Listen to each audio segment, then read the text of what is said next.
you know what? This is the first Thursday where THORChain is back. We are back, baby. I absolutely love it. The protocol is humming along. I have so many things to say. But you know, Kenton, we're going to do this intro and I'm going to try and do it nice and calmly because I'm freaking out over here. Okay, are you guys ready? Let's get this party on the road. THORChain is the world's leading Bitcoin DEX for those who have not heard. You can swap 13 different blockchains across 41 different pools without using bridges or wrap tokens. Check it out at swap.thorchain.org, swap.thorchain.org. Anyone in the world can use THORChain. There's no account to open, no KYC required, and privacy is a human right. THORChain has two tokens, Rune and TCY. The fees for swapping on THORChain are paid in Rune, and that's where the yield comes from. The fees are deducted from swaps, so you don't need to own Rune to trade on THORChain. Pretty cool, you guys. The Rune token is also deflationary, as 5% of the fees are burned. 10% of protocol fees goes to TCY token holders. Remember to stake the TCY tokens in order to collect this yield. There are no block rewards on THORChain. The protocol fees are real money paid by real users. THORChain is more than just a DEX, you guys. It is a programmable layer 1 with the ability to create smart contracts on it and dApps. This app layer is being developed by Rajira. Check it out. If you need help with THORChain in general, join the THORChain community Discord and Telegram group. Links for those are on thorchain.org, thorchain.org. And on thorchain.org, you guys, you can join our email list. It's the best way to stay up to date with THORChain and the latest stuff. Definitely do it. It is worth your time. And always remember, guys, this podcast is for informational and educational purposes only and does not constitute financial, investment, or legal advice. The THORChain community does not endorse or condone illicit activity of any kind whatsoever. Boys and girls, we are freaking back. We did it. It's been a month where we've been offline. I'm excited. It's party time. Let's go. I am so pumped up. You guys don't understand. You don't understand. Holy crap, that was loud and that made a mess. Do I regret doing that? I absolutely do. But I am so happy, guys. We are here. Kenton, I'm going to kick it to you, brother. You got an update for us. What is it? That was great, man. How long did you plan that? You've been sitting on that for a while, I bet you. You should have just like implanted like an explosion of a propane tank. Yeah. You're muted, by the way, Denny. That's awesome, Denny. Yeah. Yeah, I'm good, man. Not as good as you, but definitely excited. Trading's back. It's nice. Really nice to be moving forward again. Yeah, I'm going to give you guys a quick update before I pass over to Chad. So the email newsletter should be good. I think we sent out the first one yesterday. I'm pretty sure that went live to everybody. And so we're going to send them out every Wednesday is the plan. And so yeah, that should be good. If you have any issues with the way it's showing up on your email inbox, please let us know. Because I've had to, what looks good on Proton Mail or Gmail then doesn't look right on Outlook. So I've had to fix a bunch of things. So yeah, if you let me know. So hopefully that's done. Get that going regularly. What else? We're live streaming to Facebook right now. So thanks, guys. We got all the likes, followers. I get it. No one here probably cares about Facebook. I get it. But there's 1 billion people on it. Not even Zuckerberg really cares about Facebook, to be honest with you. Like, he's been trying to leave Facebook forever. Like, he just renamed it to Meta, spent billions of dollars on like augmented reality. None of that worked. Did the whole AI thing, that didn't work out so well, and now they have a new thing they're working on. So I don't think even Zuck even really cares about Facebook. Threads, that's been a failure, right? Threads, yeah. They acquired a bunch of things. None of that really panned out any kind of measurable way. I saw something the other day that there were like some new acquire or something. I don't know what it was, but it was like a whole new technology play. I can't remember what it was. I wish I did because it was really embarrassing, but. Yeah, nobody cares about Facebook. Yeah. But there's still 1 billion people, that have accounts, and it didn't cost none of you guys to, all it does your time, 30 seconds a minute to go log in, go follow THORChain. only took me a few minutes, let's call it 30 minutes, to connect Riverside to Facebook. So it's free distribution, Yeah. right? So every little bit. TikTok, on the other hand, I fell into like a few hour rabbit hole on AI and TikTok help articles. I can't figure it out. Their help articles have not kept up with the changes on their platform either. So apparently there is a way we can stream without having 1,000 followers. I think I can somehow use like our Twitter account to kind of like channel through. Well, no, just be like, hey, we have a presence on Twitter. We have hundreds of thousands of followers. Have that count towards our follower count on TikTok type thing. I can't figure out how to apply. It says you can, but I can't. Anyway, I gave up for a while. Maybe I'll look into it later. But that'll be the next goal. Just for the same reason, if we can get live streaming on TikTok, and that is, lots of young people are on it, right? Facebook might be more for boomers, but young people are on TikTok, so it'd be nice to get on there. And so we'll keep at it. What else? We had a good chat with Morpheus, Chad. It's like I don't know how to explain it, but like an AI kind of crypto platform. And sounds like their token is an ERC20. So we're going to get their contract address whitelisted so they can create a liquidity pool. And so that should be really easy. We'll get a new community. Going to have David from Morpheus on the podcast here in August to tell us all about it. So that's cool. Yep. Little wins like that are great.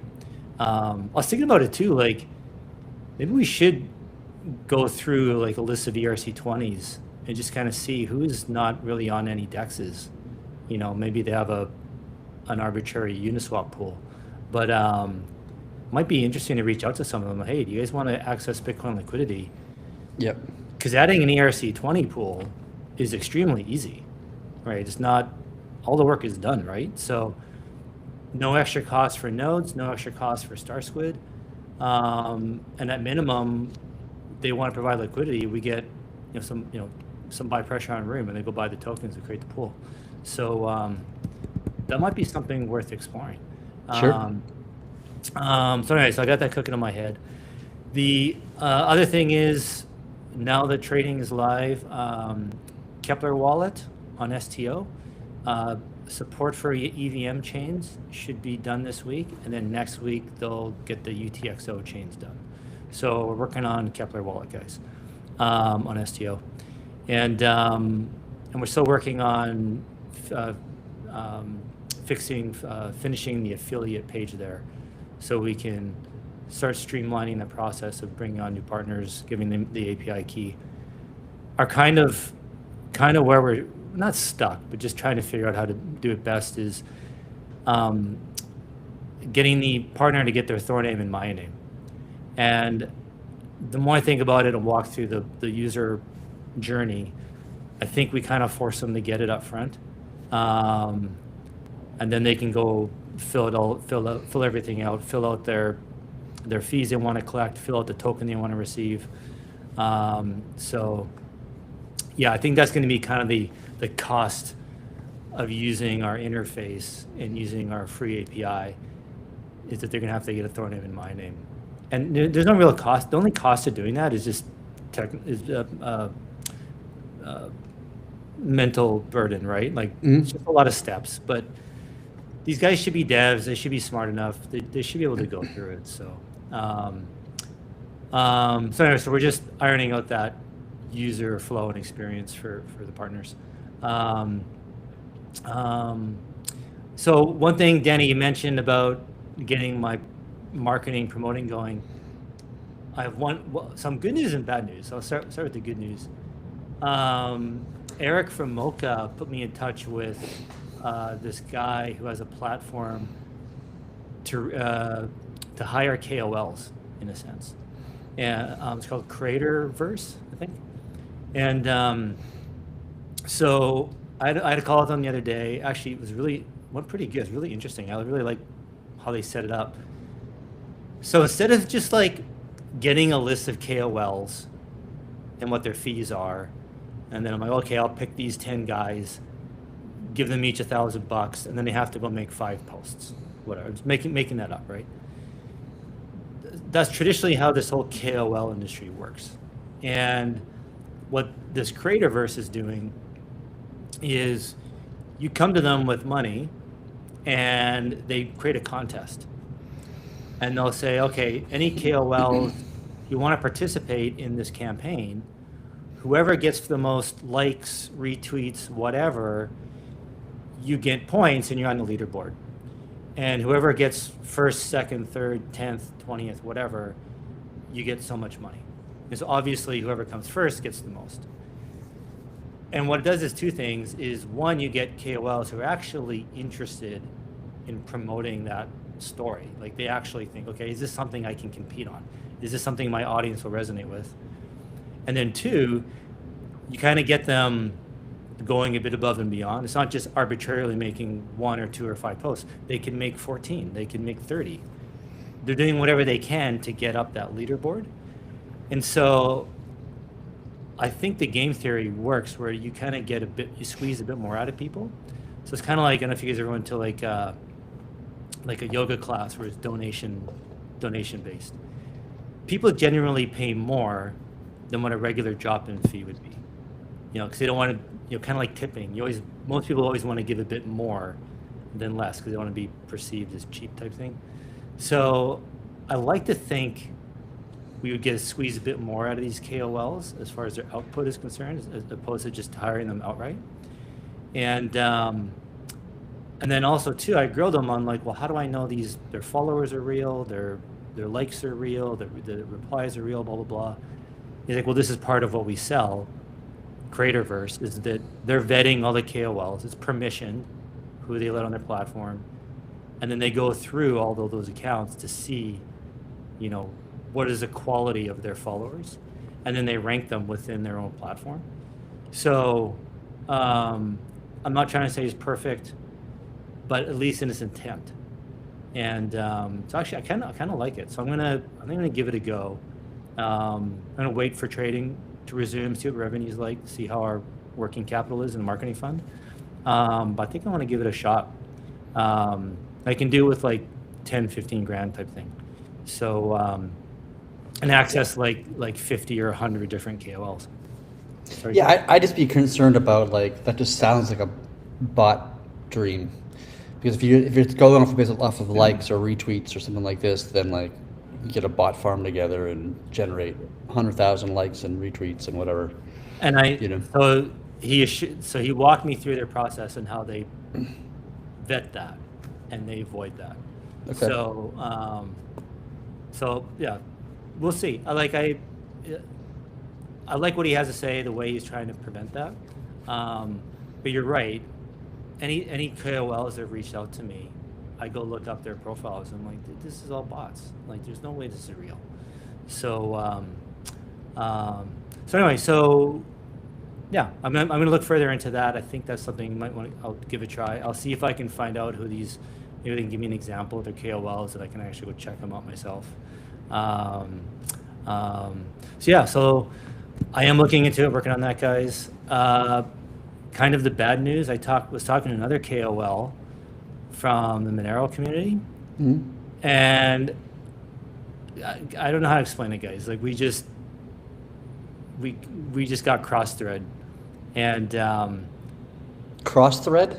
Yeah, so I'm letting you know because the guy's a bit unhinged, and I don't know if he's gonna like go out and then talk shit on THORChain based on our private conversations. So basically, he gave me a price, and I'm like, well, that's pretty expensive relative to your views and whatnot. Like, I can't, help justify this.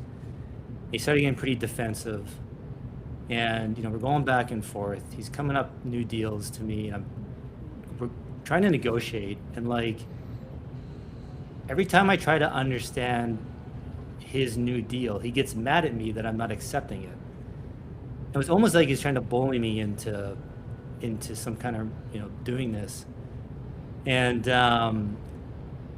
yeah, I don't know how to explain it. It was like, he's trying to sell me, and I'm like, this is the worst sales process I've ever been involved in. But the kind of person who constantly interrupts you, would never kind of listen to anything I'm trying to explain to him. And so anyway, we got like, I don't want to say heated, but like we were arguing back and forth. And I'm like, this is not working like this. And he kept interrupting me, tried to stop him. Dude, stop interrupting me. Then he just hung up. So it's the first time I've been hung up on in a long time. So the reason I'm letting you guys know is I don't know. This guy's emotional. I don't know if he's going to go, get on his platform and start ranting about THORChain about something. Honestly, I'd be excited about it. Well, yeah. Well, just letting you know, just in case it happens, because of the conversation we had, I'll know who it is. Obviously, I'm hoping he doesn't come to that. He just keeps it to himself. But yeah, it was just really. But I would love to hear what he's going to rant about. Like, what does he hate about? What is his stance that he was moments ago willing to be paid money to talk about it, but now he's going to say, "Oh, I hate THORChain sucks because of some reason."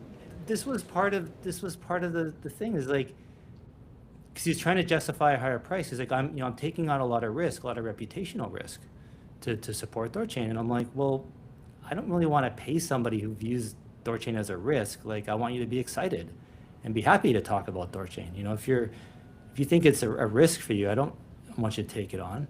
He's like, well, it is a risk, and you guys did this, and you guys were just down for a month. Well, what is the risk here?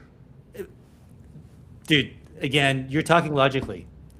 This, so is the risk that like the network collapses in 6 months? And no, I think for him his reputation in the Monero community is at risk, because THORChain has a sordid reputation amongst the Monero people, and if he hitches his wagon to THORChain, that could affect his relationships with other Monero people, which is what he is most concerned about. And I'm like, okay, well, if I'm paying somebody to kind of talk about and promote THORChain, it's to kind of like see through all that and like try and like not give in to that kind of stuff. And he's like, well, you can't I don't want you telling me what to say. And if there's problems with THORChain, I got to be able to say it. I'm like, I'm not saying, I don't want you to lie or anything. Just be objective about stuff. Like, it was really weird. It was really, and then he's telling me he's not I'm like, how did I say? I'm not going to pay a KOL who is going to talk crap about THORChain. He's like, well, I'm not a KOL. And I'm like, well, what am I paying you for? And so I'm like, it was just really awkward and weird. And I think it's actually good news, Kenton. You figured out, you could have made a deal with this person and it could have blown up later, right? You nipped it in the bud. You never know who you're going to do. So well, that's, I think it's great. And look what this guy say. As a Monero bro, I'm very excited about Monero integration. Thank you. Yeah. Ordinarily I wouldn't say anything, guys, right? Things always happen behind the scenes that you don't need to know about. But it's just like, there is a smidgen, with emotional people, they go unhinged, right? And you don't know where it's going to go. So if he does anything like that, I'll know who it is. I'll be able to call him out, but I'm just kind of giving you guys forewarning. And also just kind of tell you too, like I do that, like I am talking to KOLs and all this. I don't say yes to everybody. I do vet it. If you're curious, the price he quoted me versus what I just paid Sal and Mark was 300 times higher on a per view basis. Wow, that's so. Like, I'm really glad you said news. Good news, Kenton. I'm like, and honestly, I'm like, you got to help me out here, man. And I did want to work with him. So I think he is, had some good influence in Monero, but the numbers just weren't making sense. And anyway, so yeah, just letting you guys know, just in case. And then also too, it kind of gave me good insight into the Monero community, because like if he is this well connected and does kind of represent a lot of the influential people in Monero, not represent, but like is a reflection of them, then we might have a little bit of upward battle on our hands if everyone's this emotional and irrational. It's going to be hard to break into that audience and communicate with them. I'm hoping that's just a small subset, a small cohort or whatever. It probably is. Most people are. I recall I went to the Monero Utopia conference years ago. I was invited by Douglas to come and talk and whatever. And this is when we were early talking about adding Monero, back then. This is in 22, probably 21. And there was this hesitation around, THORChain at the time. And to be honest, I genuinely don't understand it, because us coming to you and providing a service, right, for your community is a net positive. Not even, it's only positive. What is the negative here? It's exactly. Only positive. We are contributing to your kind of your economy, your ecology, whatever you want to call it. And what's what? What is the issue here? Yeah. It's just we're giving you trades in and out of Monero that you can integrate with wallets and blah blah blah, and there's no KYC. Blah, blah, what are you upset about? I don't get it. Yeah, I think there's so much. There's just negative press out there. People are coming from an emotional basis. It's just hardwired. But I think when XMR goes live, and they see the massive inflows of these other exogenous ones into XMR, the very thing we're trying to do, I think it's going to subside pretty quickly. What THORChain has done, especially. I hope so too. I think it would. Honestly, I would bet $1,000 that those people who say, fuck THORChain and part of the Monero community specifically, or other ones, and then within a reasonable amount of time, they're using THORChain themselves because they want to trade in and out of Monero. And they don't want to go through KYC sexes, because who the fuck wants to? And they're going to use it. They're going to use the platform that they're so against. And I will guarantee it that the vast majority of those people are still going to use it, just because it actually is a valuable service that we're providing for that community. And I don't think people would just not use it on some philosophical basis. I would encourage anyone listening to this, if you think you understand the history of THORChain, if you're new, please take the time to just understand that there's so much information out there about THORChain that's just wildly incorrect, and we are do our best to correct it. Feel free, guys, to put comments in the public chat of this podcast. If you have a question or concern about THORChain, if you're XMR and you want to know, we'll tell you. There is no censorship here. We don't care. THORChain's made mistakes in the past. We don't hide from that. We own it. But this stuff's really complicated, you guys. So, we always improve, we adapt, and we get better. So, anyway, I'll kick it back to you, Kenton, if you got something else. Yeah, no, and it's just, I would think a Monero person, someone who's into Monero, I think is minimum IQ higher type thing, right? They understand the importance of privacy. Not everyone has the cojones to understand that. They do. So I'd like to think their, the cognitive reasoning abilities are higher than the average person. So I'd like to think they can understand what THORChain is and provides. And the hack that happened, THORChain being offline, has no effect on swappers, right? If you have your crypto in self-custody, you're fine, you're safe, right? So hopefully, I'd like to think they can separate the two. And Monero could go live and we could have issues with the Monero pool, but that has no effect on the Monero sitting in your wallet. And if something happens, if just so happens you have a trade going through, correct me if I'm wrong, Chad, but if an individual, if actual trades have ever been affected, I think we've refunded everybody. So it does happen every now and then. There's an issue with THORChain and a trade, something happens to a trade, and we refund people. But these hacks, with THORChain being offline, has nothing to do with individual swapping. That's always been safe. And so just don't deposit THORChain, don't deposit Monero onto THORChain. Don't provide liquidity. That's pretty simple. Just use it to swap. And it's pretty darn safe. Swapping on THORChain is extremely safe. Safer than these other so-called decentralized exchanges where they can freeze your trade, right? So, anyway, so enough. Yeah, don't want to lament on that. I don't want to kill Denny's vibe. Sorry, guys. I think I brought the vibe down in the party. Do I have to do another one? I have more ammunition. Yeah, sorry, Do I guys. have to do? Oh, let's go! Oh, damn, it didn't work. Yeah, let's go! That's all I'm talking about. Yeah, like just know, guys. Did you have that plan for something else?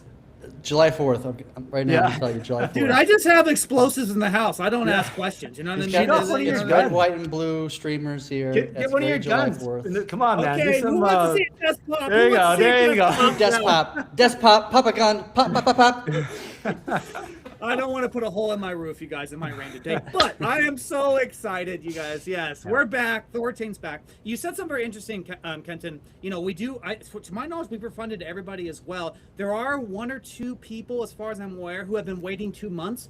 We have to refund on new versions, you guys. And then unfortunately, we had the exploit, and we've been down for over a month. So you may see someone online saying, "Hey, I've been waiting 2 months."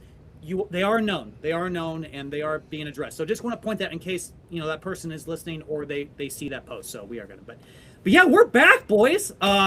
Very serious cryptography attack on us. Very sophisticated actor, but we have recovered and the thing is back on. So maybe this is a good time to kick it to you, Chad. We are back. Do you have anything you want to say? Any thoughts on this? Yeah, go for it. Yeah, I mean, we're back, which is great. This kind of attack is one of the hardest to recover from. This and when we have like a chain consensus halt, where we don't know what the problem was, right? And then it just becomes like a needle in a haystack kind of situation. Those are they're the most complicated, the most difficult to come back from. If something happens in Thor node and we have all the log, we can nail down what happened.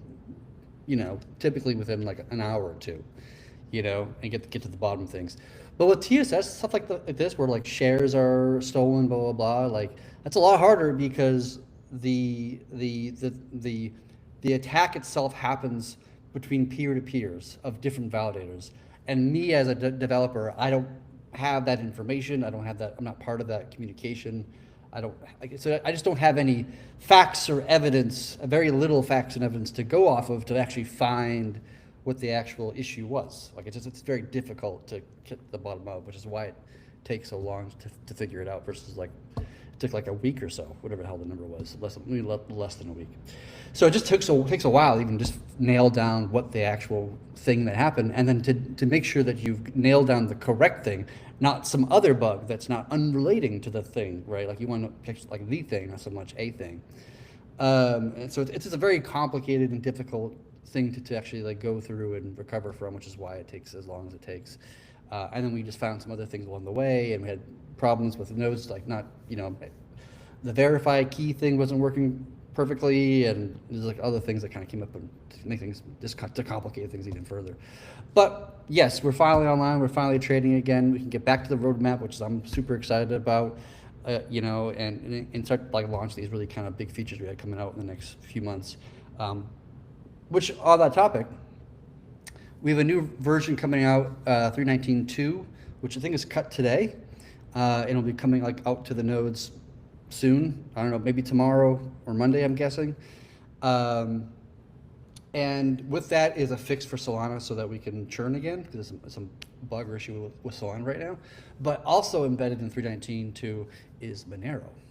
And so once we get adopted to 3.19.2, there's a little bit more in testing internally to do, but that's the code we're probably going to go with for like launching mainnet on Monero, and which there's a decent chance that we'll be launching Zcash and Monero at the same time, possibly.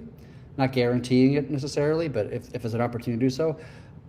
We have to get the nodes to adopt Monero in the sense of like building a Monero node and syncing that to the tip, which takes, depending upon your resources, 2-3 days or so, or something like this.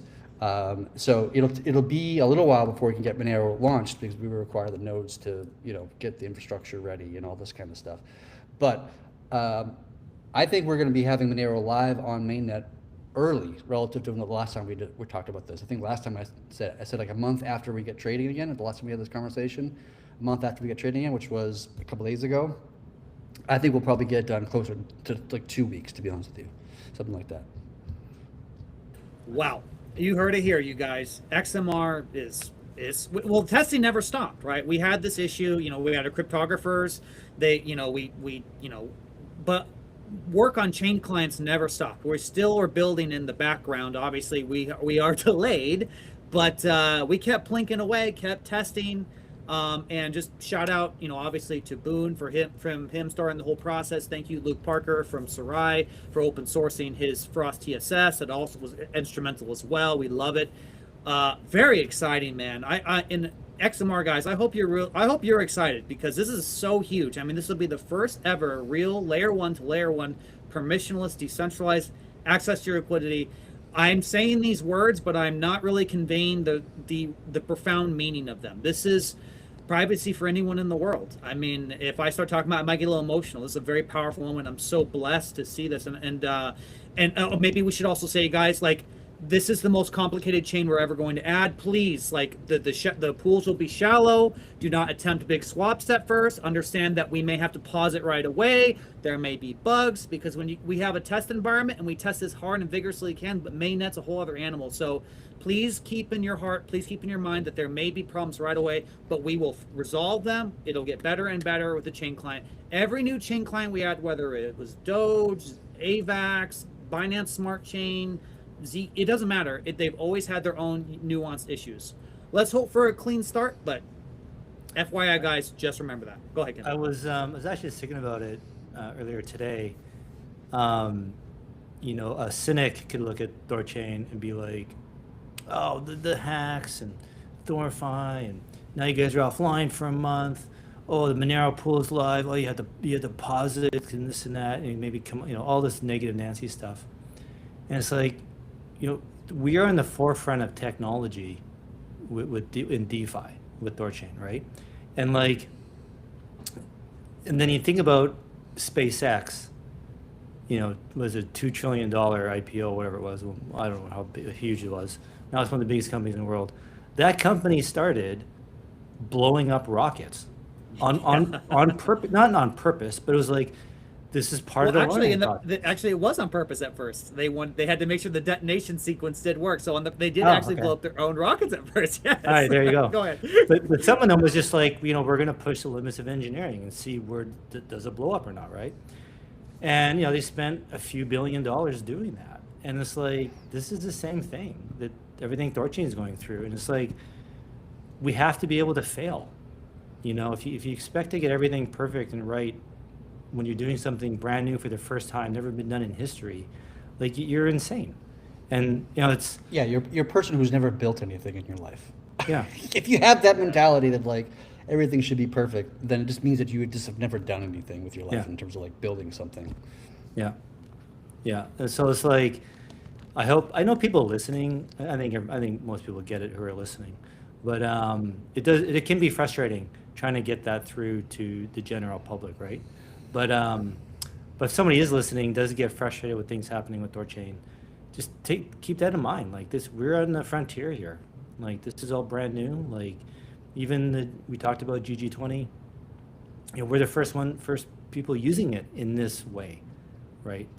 So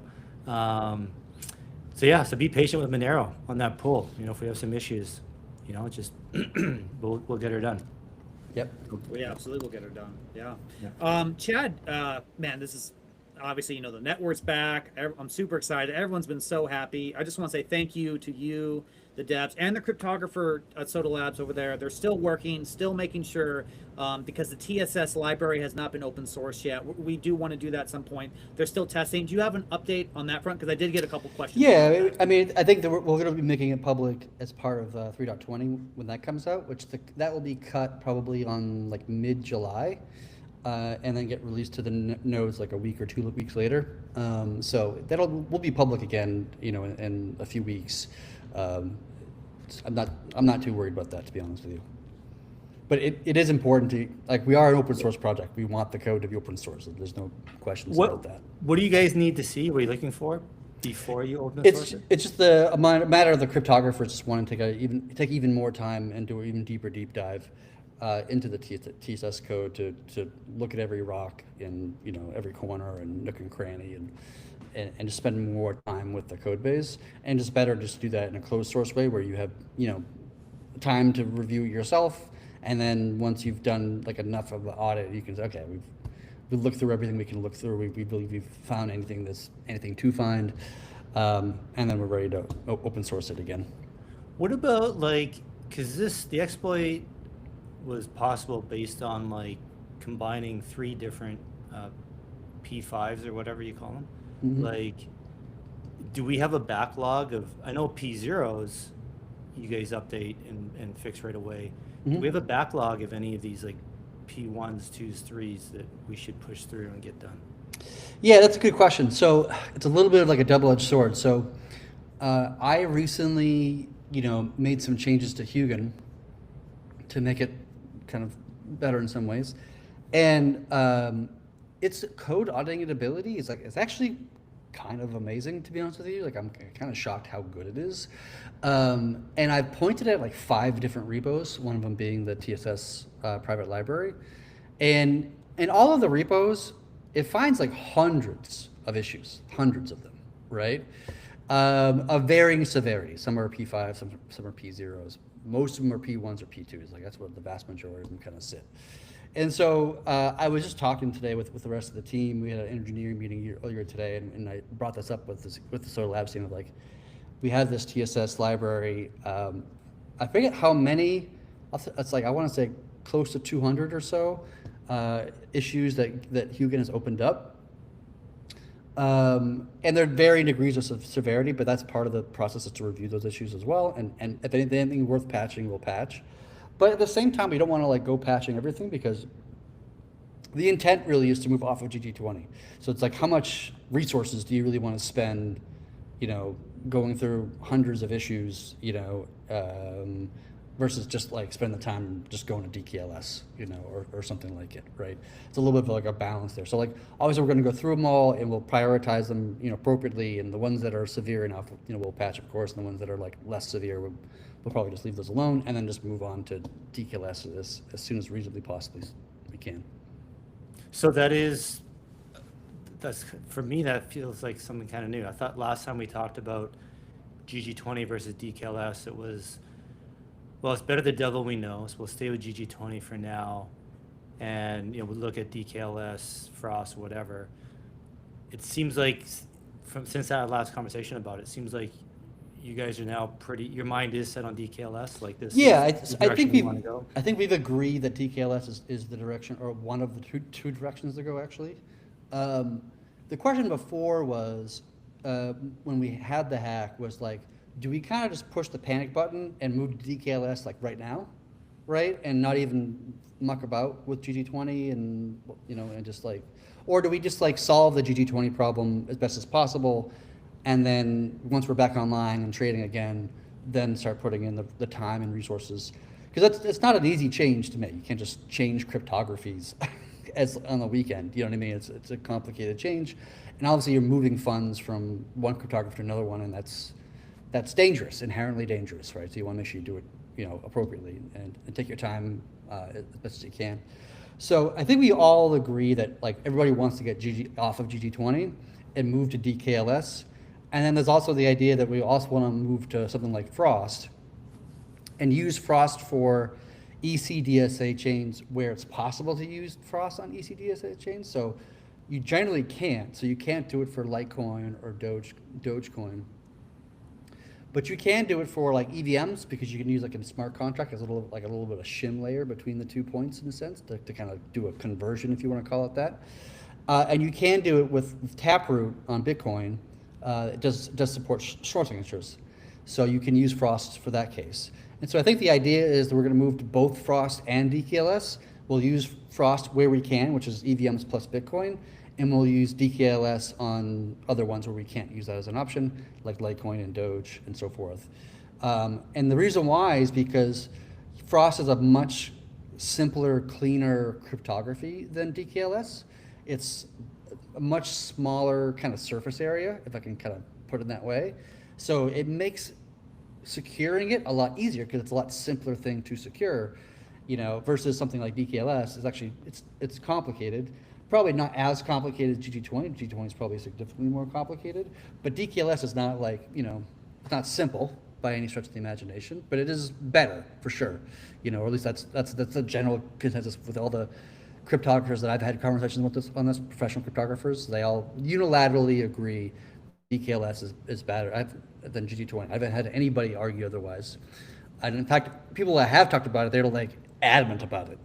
They're like very strongly DKLS is a better cryptography than GG20. And I think they would probably, I haven't had the conversation, maybe I will one of these days, but like with those people of like asking their opinion about Frost versus DKLS, Usually those two things aren't interchangeable because they're two different signature types, right? One's a Schnorr, one's not. But in some cases you can use either on a blockchain, like on the EVM or the Bitcoin, would be examples of that. So that is kind of like the one of the higher priorities for the security team is to start the process of moving to DKLS or Frost. I'm not sure which one we'll do first, but we'll probably move DKLS on like a per chain basis to like roll it out slowly over time rather than like in a one fell swoop.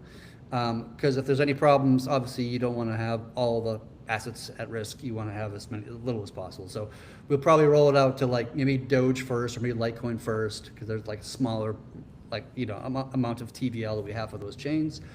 Roll out to that one first. Okay, churn was great, signing's great, funds move great, whatever, right? We're not seeing huge key sign failures, problems. We're not seeing key gen issues or whatever, or just iron those out on smaller chains rather than like all the chains simultaneously.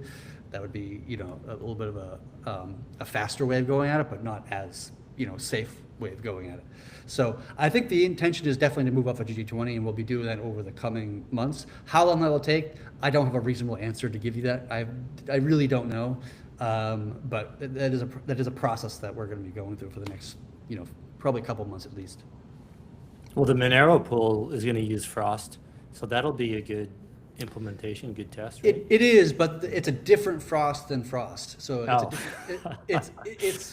it is a Schnorr signature. It is Frost, but it's a different variant, if you want to call it that. So you can't use the library we're using for Monero. We cannot use that library for something else. So we have to find a different library, like, which we haven't even started this process, by the way. But like, we got to go out into the world, find a Frost implementation, which maybe like Chainflip uses Frost, and maybe that's the one to borrow from, right? Because that's been in production for a while, and maybe that's the right choice. I don't know.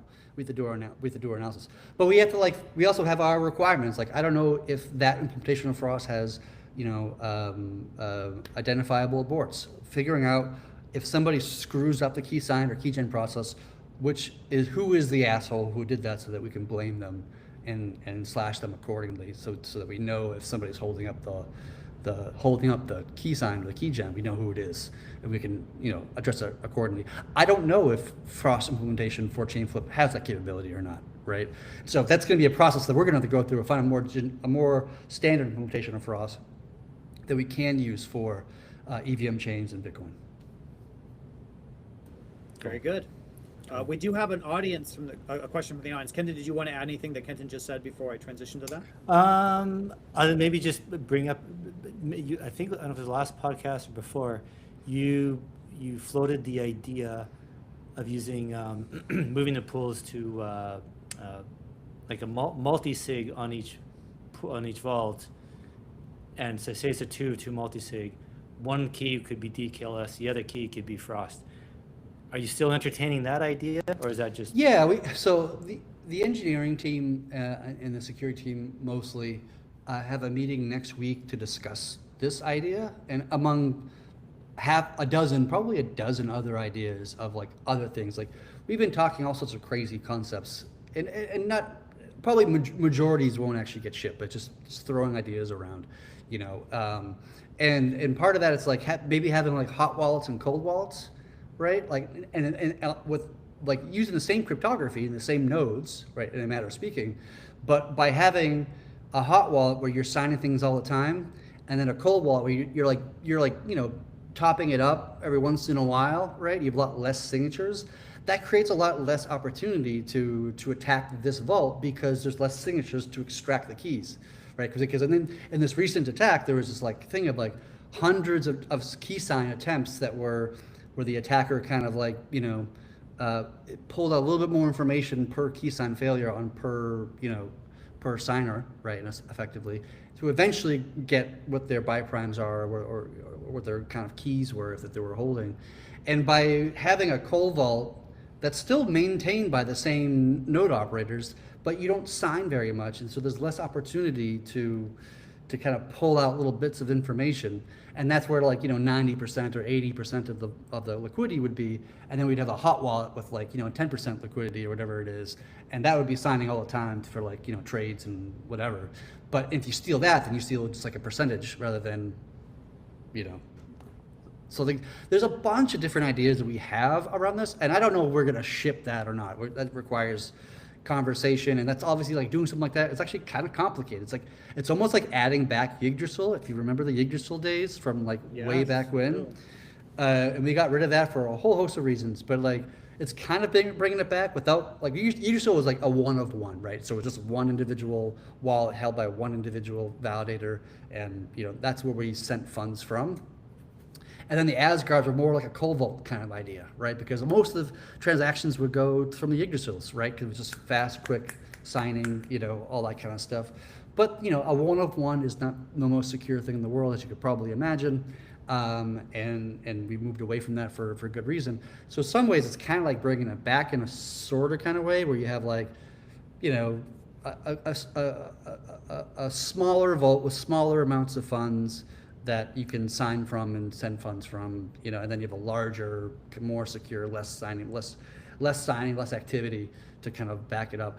I don't know. We might do that. We might not. But all this stuff, we're gonna have this kind of deeper conversation probably on Wednesday next week, and you can ask me about that on the podcast on next Thursday as well if you want to kind of what was the realizations coming out of that meeting. But in some ways the answer to this question doesn't really matter so much in this moment in time, because if we're going to do any of those things, even taking the 2 of 2 multisig that you were just asking about, we're not going to move to 2 of 2 multisig without moving DKLS first anyway, because we need to get DKLS to actually work before we can do any 2 of 2 multisig with ECDSA GT20 and DKLS. So we got to make the movement first to build the technology and the code to support these other, cryptographies. And then after that point, we can say, okay, maybe we want to do another migration to a 2 of 2 multisig, right? Which may or may not be the case, but yes, that is something we're going to have to iron out as the developers and the security aspects of this team. Cool. Makes sense. Go for it, Danny. Okay, question. This was asked a while ago from Funny. I'm sorry, Funny, but we had to get that stuff out of the way. He says, do you think it is possible to add an API for AI agents to THORChain, for example, the AI payment layer? Also, for example, exchanges of metals and commodities. I don't really see why that couldn't. I'll kick it to you in a second, Chad. I'm a little biased on this because, I believe, this is a little silver right here. I have props at my desk, you guys. That's how I roll. Yeah, guns. You got explosions. I'm ready for any topic. I'm ready for anything. You know what I mean? Are you in your bunker right now? I think you're in your bunker. Yeah. This background's like a facade. I'm actually 30 meters underground right now, you guys. So it's all. It's a screen behind. Yeah.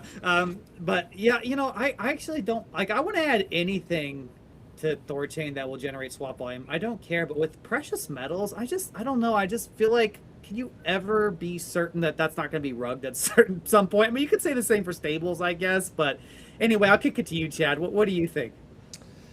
Yeah. So earlier in the conversation, Kenton was talking about Morpheus. We had a good conversation with our friends over there. And we were kind of just asking some questions about what do we need to do as an exchange to get more on the edge of AI agents and this kind of thing. And we got some things some action items to work on, X402 payments is one thing we could kind of poke at a little bit. There's another Ethereum standard, I think it's called 8004, if I remember correctly. Yeah. There's a handful of things like that, but having an API for agents, I don't think is really needed. having an API, whether it's agents or anything else, is more or less one and the same. Maybe building, another thing we talked about is building like an MCP for THORChain, which I've actually already built like a long time ago, but just never open sourced it for reasons, which I'll just go ahead and open source it, whatever. But yeah, there are some things we can do to make THORChain more compatible with AI agents. And I do like subscribe to the mentality that like in the not too distant future, agents will be 90-something% of the transactions on any particular blockchain will probably be, AI agents operating one form or another. So that is going to be the way of crypto moving forward, or one of the strongest use cases of crypto is going to be AI agents and having methodologies of controlling, money, without requiring literal signatures, hand signatures versus digital signatures. So like, I do think it's something that we do want to spend some time on, and maybe I'll get one of our developers to work on that stuff. Actually, I'll make a note of myself to do that. So after that call, Chad, the guy gave me a site, he gave us a site that you can plug in your website to see if it's AI ready, and agentsfirst.dev. If you guys are interested, let me type it in. Agentsfirst.dev. I think that, yeah. I got to show it here. Can you show it, Denny? Did it come through? Oh, here it is. It's up. It's on. Yep. Agents first. So I put in THORChain.org. We had a 25. Last I looked at it, now it's a 90, and we should get up to 100. Just takes time for things to update. So THORChain.org should be good.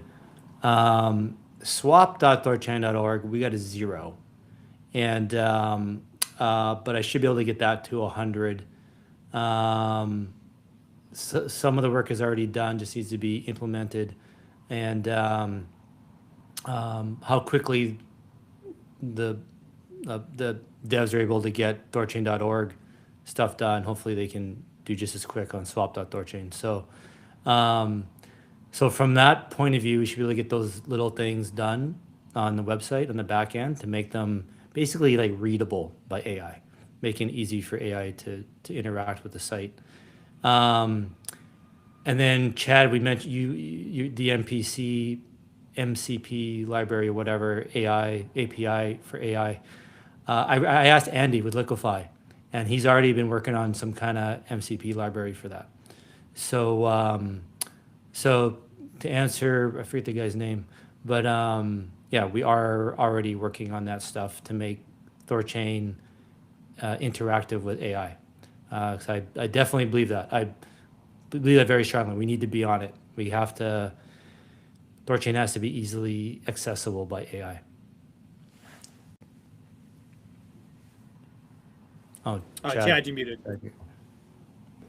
Yeah, for sure it does. Like, it makes me a little bit nervous in some ways about having AI access actual funds and signing transactions on its own without a human approving it or whatever. That makes me nervous, but this is the way of the future. Like, this is fairly clear that this is the way to go.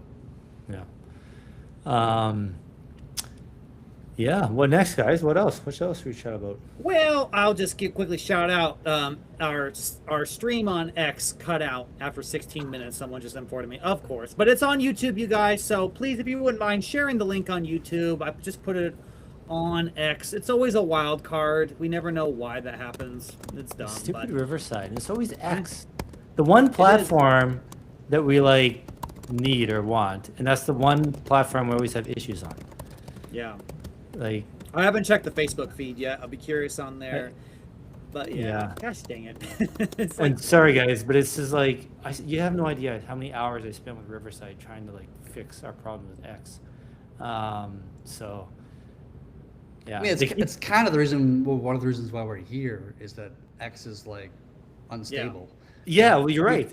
We got rugged so many times. Yeah. And people, this is still better than Spaces, because I want to say it was every second space we're getting rugged. Yeah. oh yeah, it's horrible.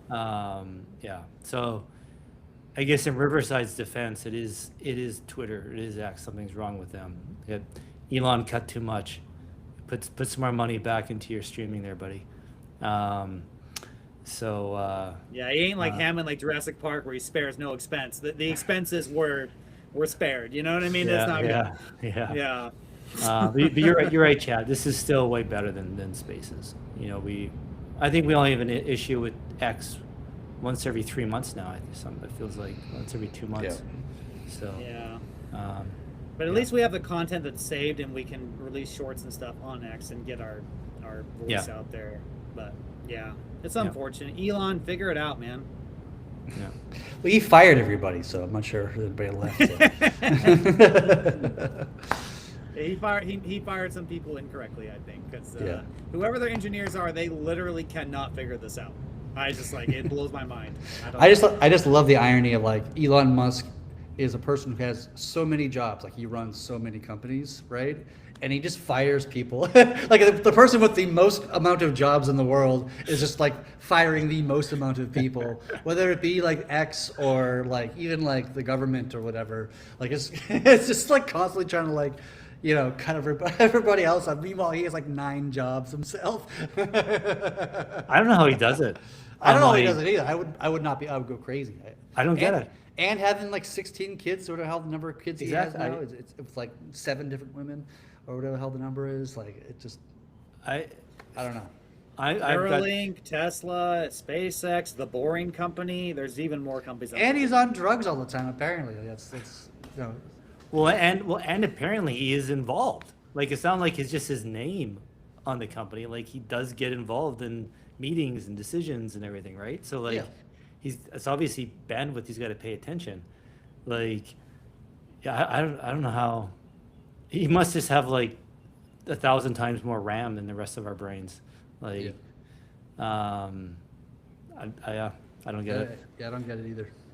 His ability to delegate. He must have really good delegation. You know. Oh, you have to be. You'd have to be. Yeah. Delegation's hard. Like as somebody who's built, you know, something in this world, like delegation is actually really hard to do. It's hard to find, you know, good people. It actually really is hard. It's actually, I've been saying this even before I started THORChain. It's like the hardest part of doing a startup is hiring. Hiring's always the hardest part for me, at least, just to find good talent. And maybe it matters less now because AI can do so much, right? And I'm sure that'll be even more true 5 years from now. Well, the problem I'm finding is people want to use AI too much, and I'm like, stop using AI. Like I can tell, like it's bad, it sucks, it's not good, and everyone wants to turn their brain off and just outsource their brains to AI. And I'm like, it's good for some things, but not everything. Yeah. And or at least it's a tool, right? It doesn't. When we were talking to the David guy from Morpheus, he I think he said it quite well. Like AI is only as strong as the human doing the prompts, right? And so, like. Yeah, I've seen some pretty bad work with AI because I think the human doesn't know how to use it properly. Yeah. But I think that's, to be honest, I think that's a temporary thing. That's an ephemeral concept, just because the direction I think we're going is we're going towards a more of a promptless perspective, where you have agents that are prompting themselves in a matter of speaking, rather than humans composing something and writing a good prompt. It'll just be responding to an email, responding to a GitHub event of some kind, responding to, you know, some event that happens in the world of the internet or whatever, and then starts acting upon that. And there's no actual prompting really involved for the most part. You know, I think that's going to be a temporary thing that we're always going to prompt. Don't get, like, prompt is not going to die necessarily. I'm going to keep on prompting, but like I think a lot of the AI thinking is going to be promptless versus promptful. Wow. This is getting crazy. Dude, you don't even, like, it's not even anywhere close to like, we're super early days. Yeah. You know, Demis put it a really interesting way where he's the founder and CEO of DeepMind on Google, and he was, and he's Nobel laureate, by the way, won the Nobel Prize for his AI work. And he said that, like, that what we're going through is going to be like the Industrial Revolution, but 10 times larger and 10 times faster. And it's just going to be so disabling. I feel like I can comprehend the size. It's the speed I can't. The speed's going to be really hard for anybody to comprehend. That, like, it's hard to, like, nobody. I feel like I have a unique insight into it as an engineer because this field of software engineering has been more adoptive of this technology more than any other field. Because like law will be redone in this way, but lawyers are extremely slow to adopting technology. They're really fucking terrible at it, to be honest with you. But engineers like myself who are tech-focused, leaning people, like us software engineers in general, like we're quick to adopt, we're quick to innovate, we're quick to to iterate and improve and code ourselves out of a job. We've been doing that for 30 years, right? Coding ourselves out of jobs. You know what I mean? That's what scripting is and automation is and all these like tools we've created ourselves over the years. So it's like we're on a weird edge, we software engineers, that we can see where the world is because we're living 5 years into the future of versus like lawyers and doctors and therapists and other careers that will also be revolutionized in this kind of way, but they have no idea what's coming to them.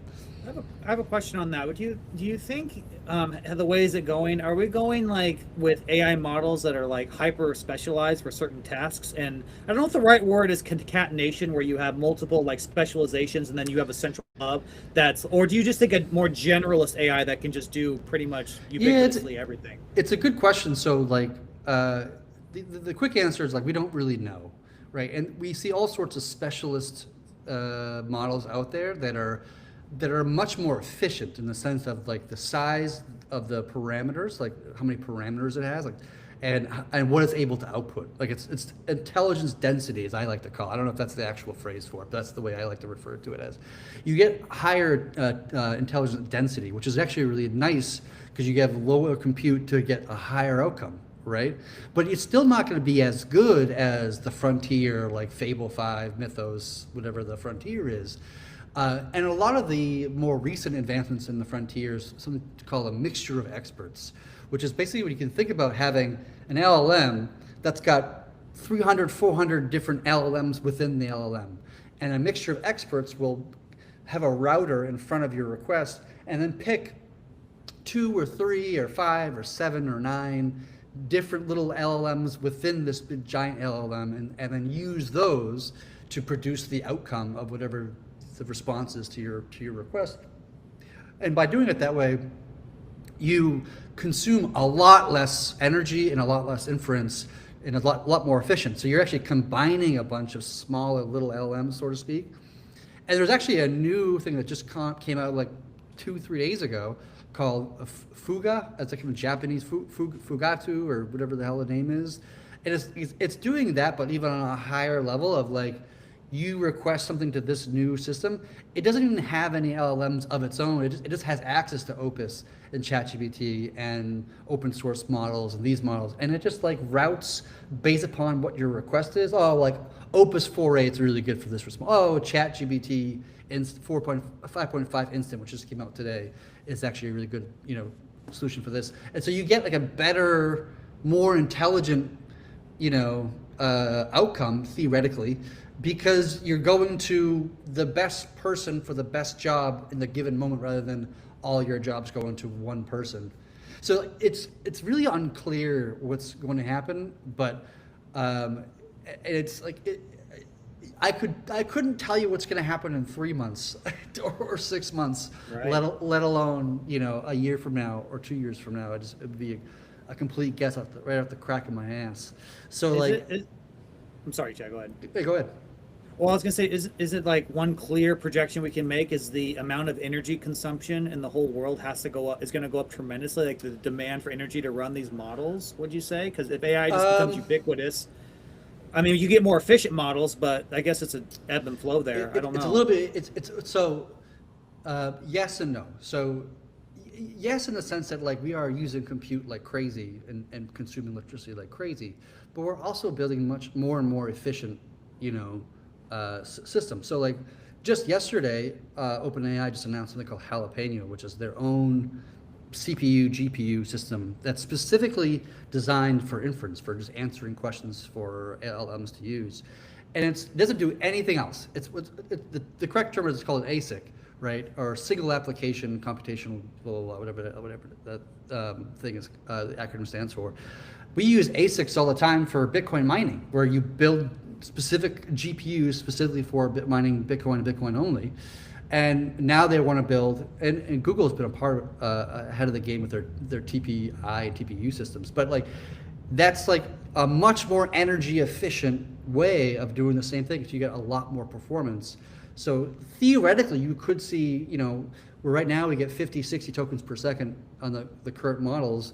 Those kind of advanced, CPUs and GPUs would be getting you closer to like 2,000, 3,000 tokens per second, which is obviously orders of magnitude faster and consuming a lot less energy to produce the same outcome. So you have like both things happening, as in the demand for AI is going to vastly increase over the next few years. That's for shit sure. So the demand on electricity is going to increase. But at the same time, we are building more efficient and more powerful hardware that consumes less electricity. How are those two things going to rectify? And one's positive and one's negative, and what is that? Is it net high or net low? Probably that's going to be high.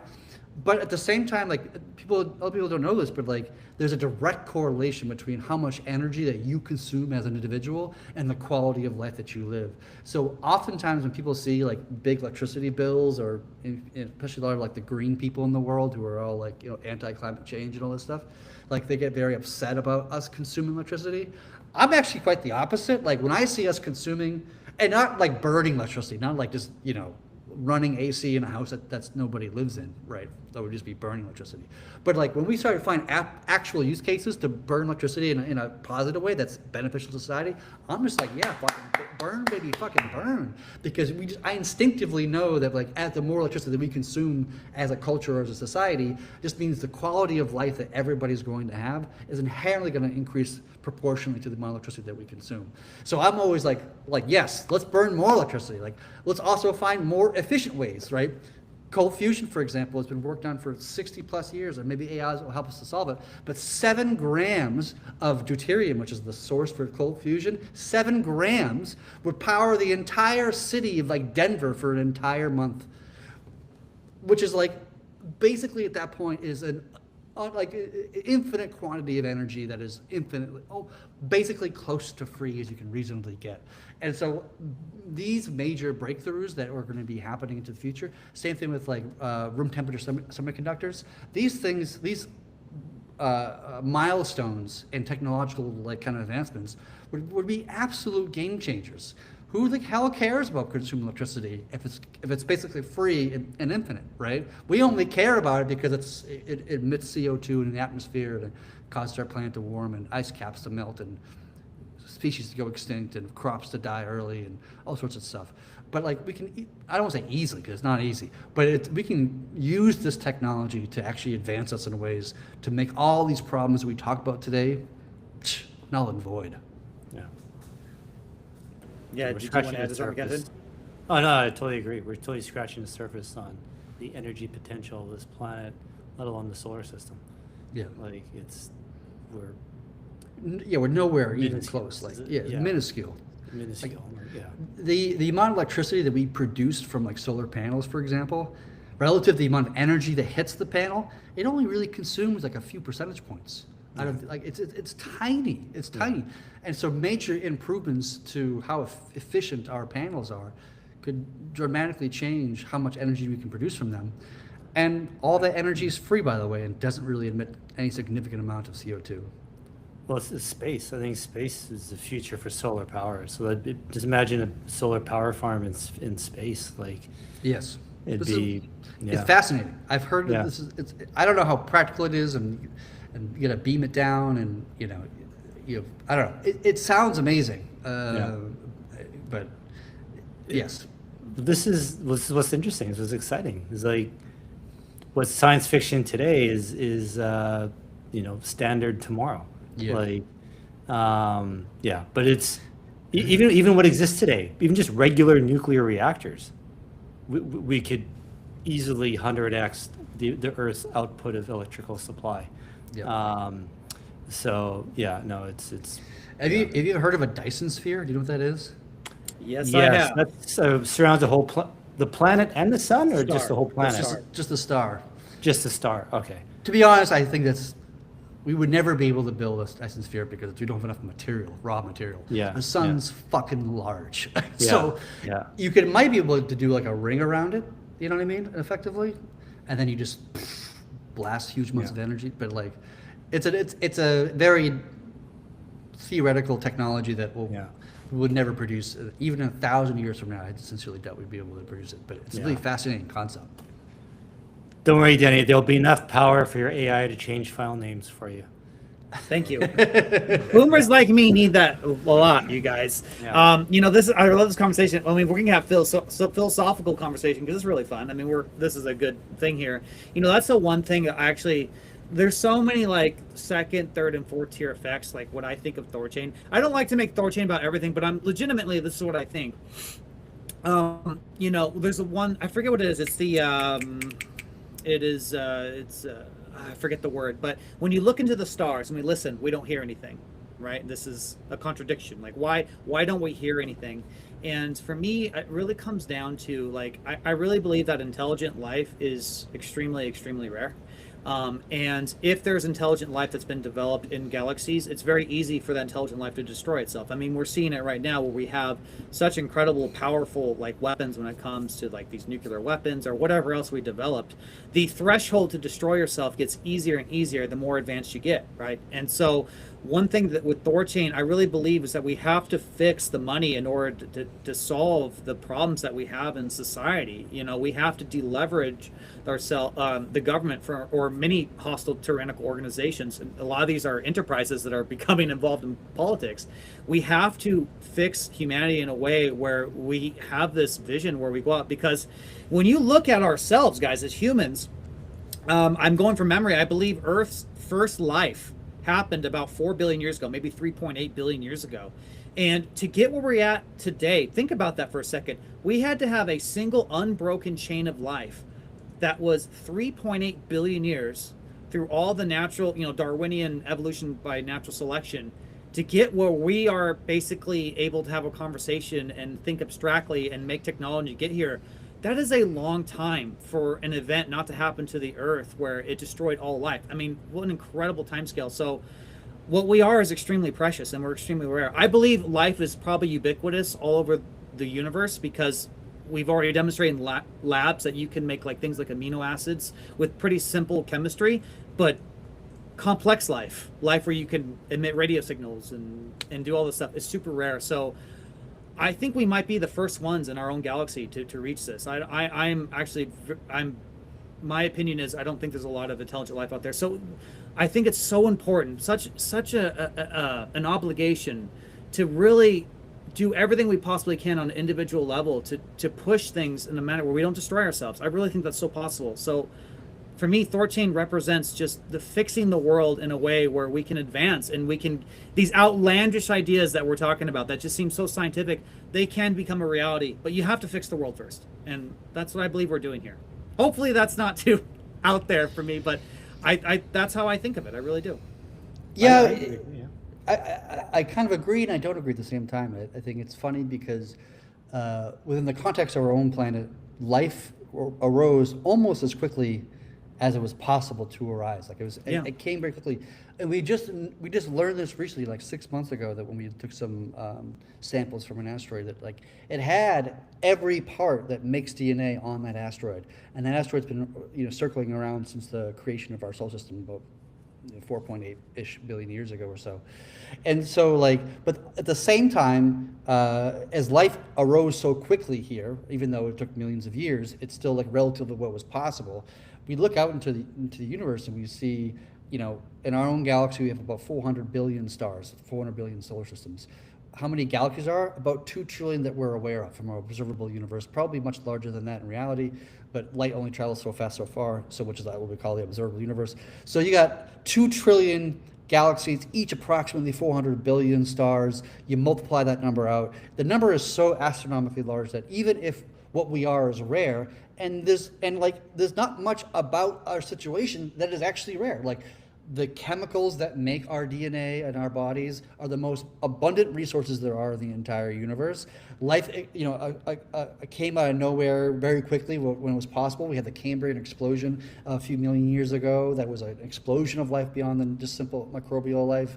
And we have so many things, like even just like, we have Jupiter. Like Jupiter plays a very important role to the survival of this planet because it becomes a giant bodyguard from asteroid strikes. We've had a lot less, but even with Jupiter, we've had 7 different occurrences of mass extinction events in our history of this planet, where the vast majority of life was, 90-something% was extinguished, and yet it comes back. It's so resilient across massive events that would destroy so much, and yet it comes back, and here we are, humans walking around, bipedal things with brains and and very dense brains that have a lot of wrinkles versus very smooth brains. And like this very fascinating concept, but like, and when we look out into the sky, look at all the other solar systems, we see such a wild arrangement of planets. We've seen planets where it rains rocks and shards of glass at Mach 2 or Mach 3 on some of these planets. It's just like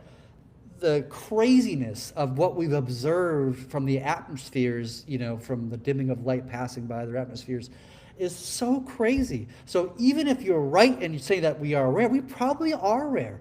I don't think life is rare. I think maybe intelligent life is rare. Yes. But even if it was rare, there would still be like 1 trillion intelligent species in our observable universe. Like that would be the most logical thing from my perspective, Yeah, there's definitely more because it's so big. I mean, 2 trillion galaxies with hundreds of billions of stars each. And I think right now, if you use the Drake equation, I think literally every star has planets around it, just because how stars form. I think that's on average between 7 and 9 planets, from what we've understood from Kepler, right, and others. Yeah, yes, it's very common. And actually, it's actually almost has to happen because of how planets form, and you have these stellar nurseries. Like if you look kind of between the knees of Orion right now, that's a stellar nursery, right? And there's hundreds and thousands of stars that are being born from gaseous, just collecting together and spiraling, and then the gas creates the sun, and then the planets around it as well, which start take up some of that gas and build over time. Like that's the standard process of how planets and stars are created. It's common for there to be 7 or 9 planets per solar system, from what we've observed so far. The one thing I'm curious about is, because the big hiccup for us is when life started about 3.8 billion years ago, or whatever it is, we didn't get multicellular life until about 3 billion-ish years later, 800 million years. So there is a gap between the single cell to multicellular. And I wonder if we just got really unlucky with that time scale. And it could have happened like 500 million years, when life was first, or, you see what I'm saying? So I wonder what the leap really is. If we got super lucky, and the chances of it happening in 100 billion years is like almost nil. Like, I'm so curious about that. I don't know, because that was the big leap. When we got multicellular, then you had you had fungi, and you had the simple organisms, the Precambrian explosion, all the way up until mammals. Here we are. I mean, so interesting. This is such a nerdy podcast, you guys. Yeah, but this is how we are. How long did it take to go from single to complicated life, I guess? I'm going on memory, guys, so if Chad corrects me in live. I don't know if I don't think it was that long. I think it took billions, if I remember correctly. I might be wrong. Well, the Earth itself is, I think, 4.8 billion.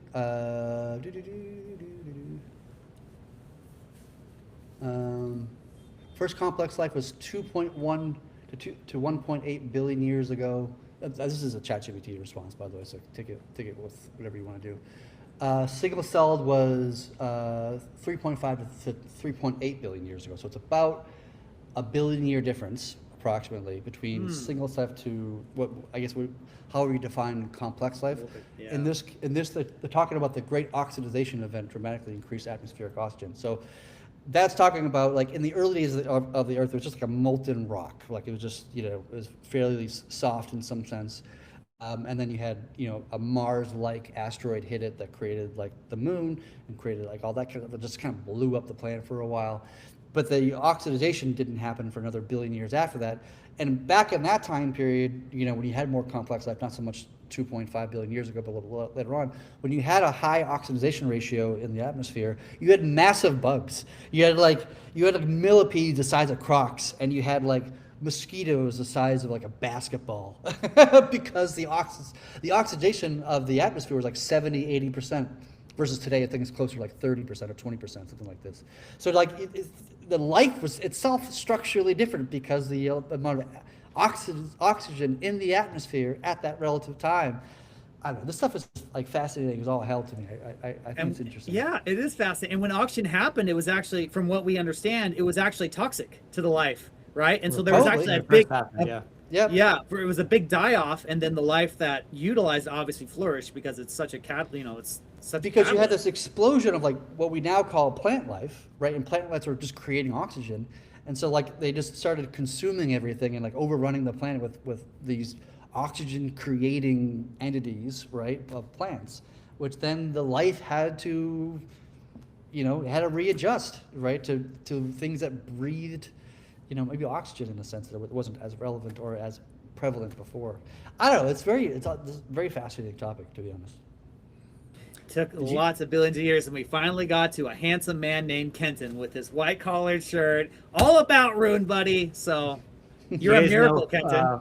Fungi has more in common genetically with animals. Like we're more in common animals have more in common genetics-wise with fungi than fungi and plants. That's true. Yes. Animals are more related to fungi than plants. Isn't that crazy? Yeah. Yeah, it's super neat. Well, maybe I know how we can bring this all back to THORChain. So we're talking about energy consumption. We lost half our audience already. Yeah, a lot of people, they kind of view the world kind of more linearly, or like there's no way we could have. The problem with energy production and consumption today is it isn't allocated in a free market. It's allocated in a controlled market. And so that whole narrative, like fix the money, fix the world, is part of that is allocating resources efficiently and following a free market. And the best way to allocate resources is through simple supply demand, the free market price. So just bringing it back to you, Danny, and THORChain. THORChain is part of fixing the monetary system, getting us to a free market pricing of everything, all goods and services, especially energy. And if we have a free market pricing of energy, it can grow properly. And we can get to these scales, energy scales, to consume energy on massive scales. The market will have to be able to respond, the market price will have to be able to respond appropriately, right? So this getting us to a free market in money will get us closer to a free market in the price of energy.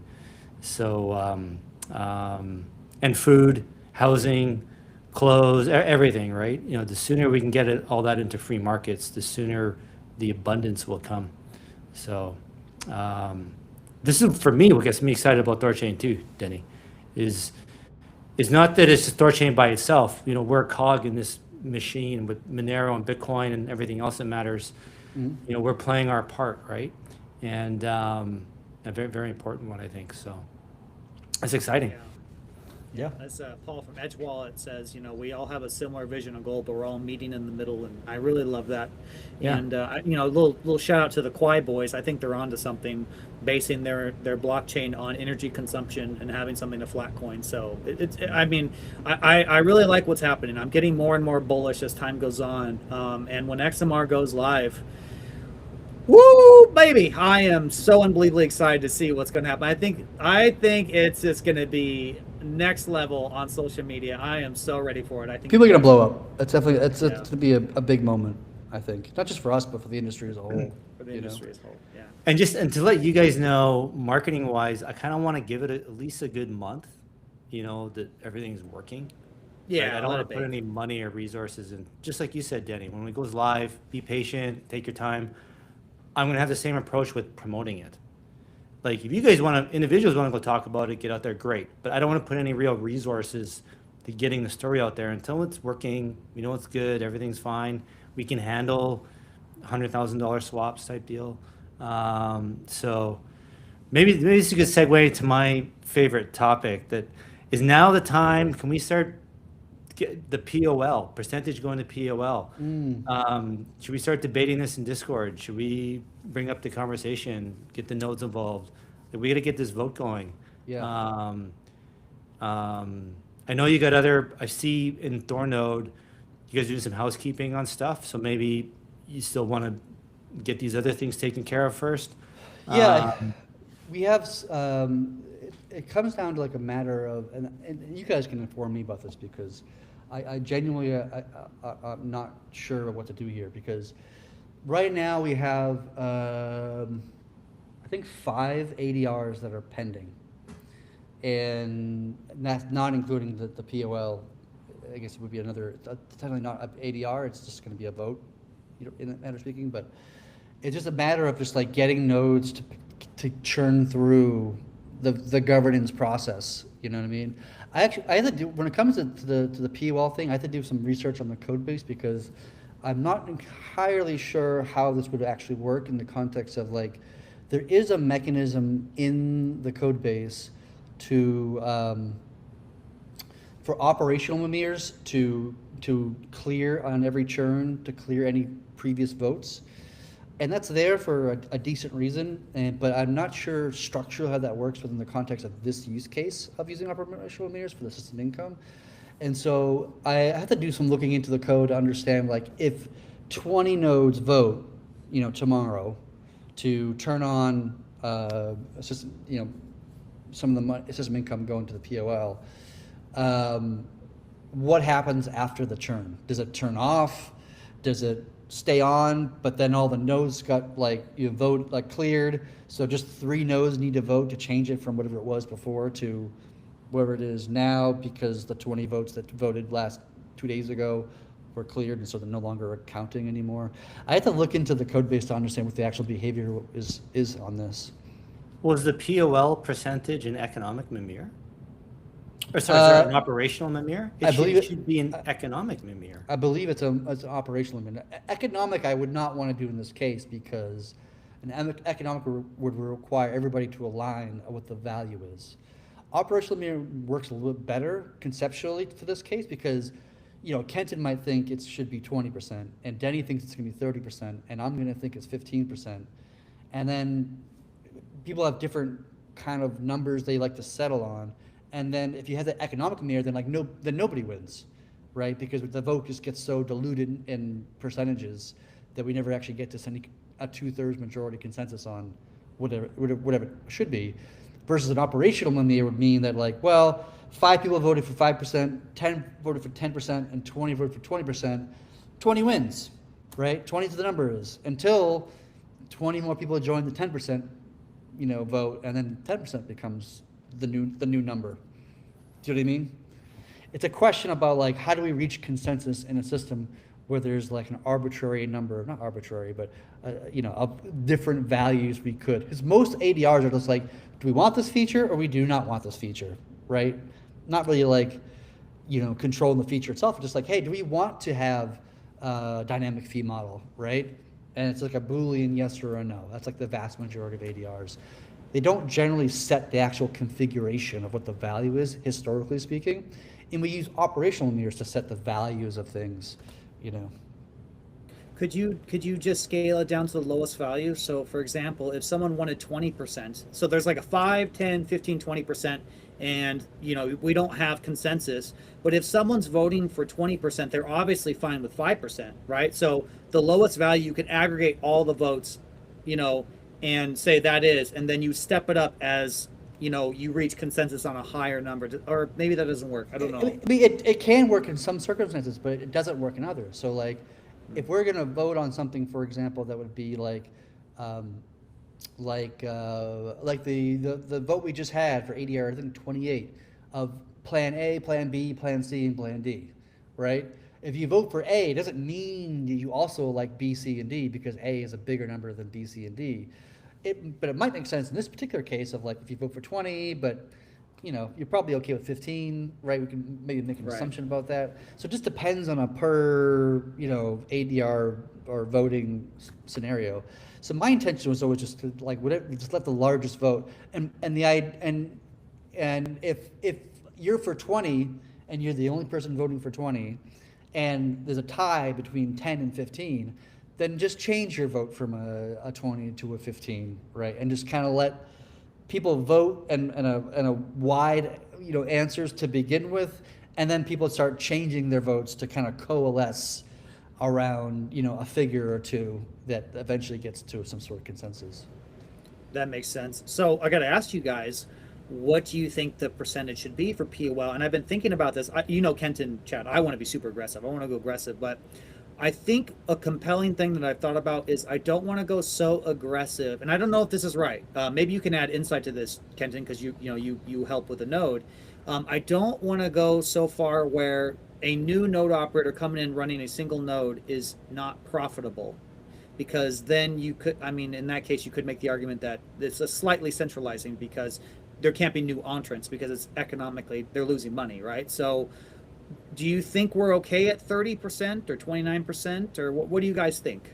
Well, actually, first off, you reminded me of something. I have to apologize to Boone, because he was right. I was doing my math on this. I got my math wrong last time we were talking about this.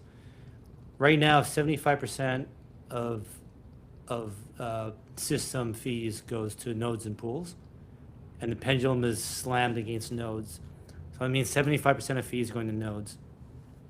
If we do 50% to nodes, 25% to POL, that's a 33% drop in fees to nodes. The node operator would have to increase their fee by 50% to offset that, to get back to even, right?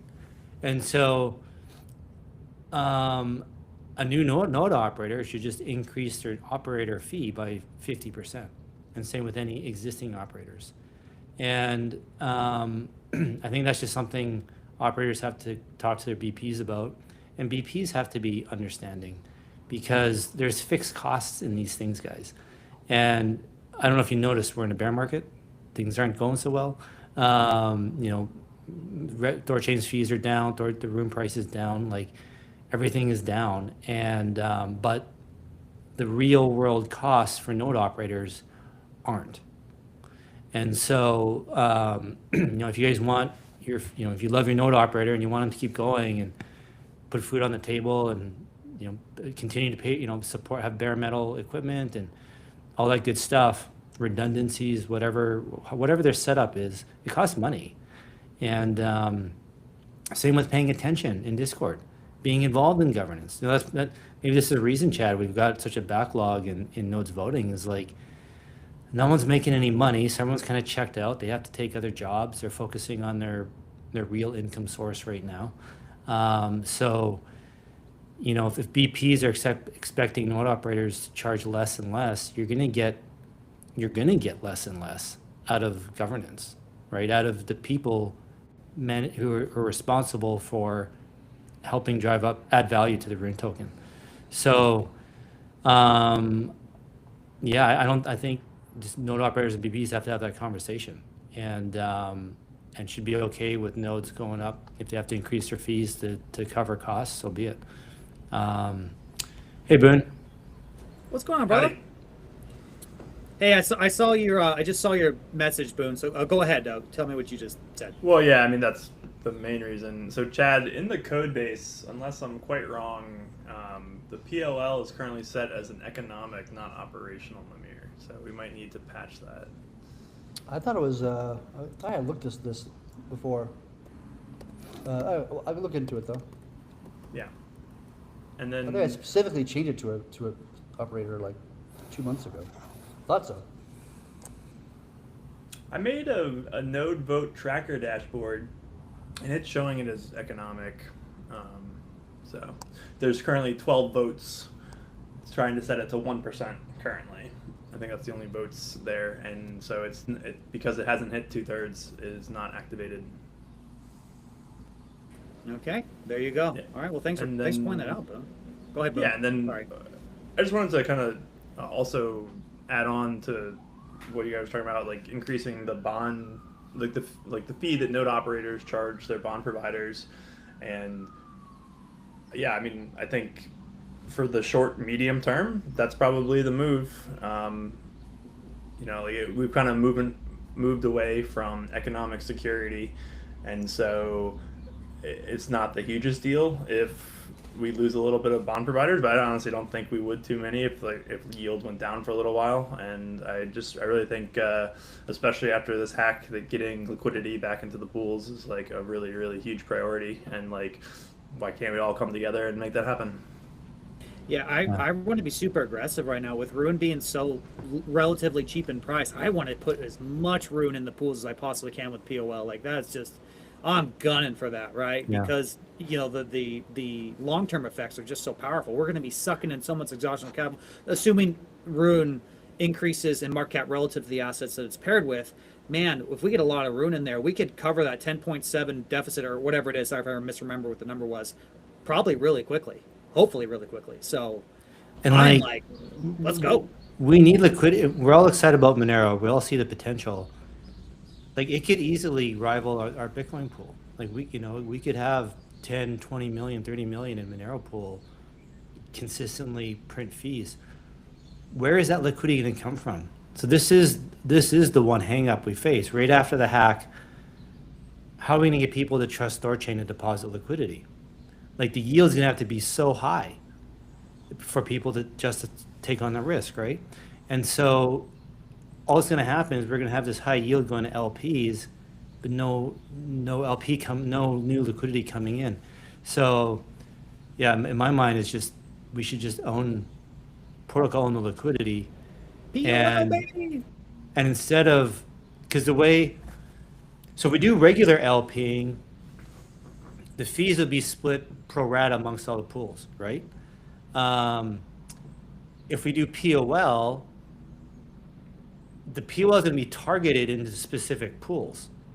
So instead of the yield being split between LPs and all the different pools, all of that yield, all those fees could go straight into the Monero pool for a few weeks or even a couple months, and we could get that sucker up to a few million pretty quick, right?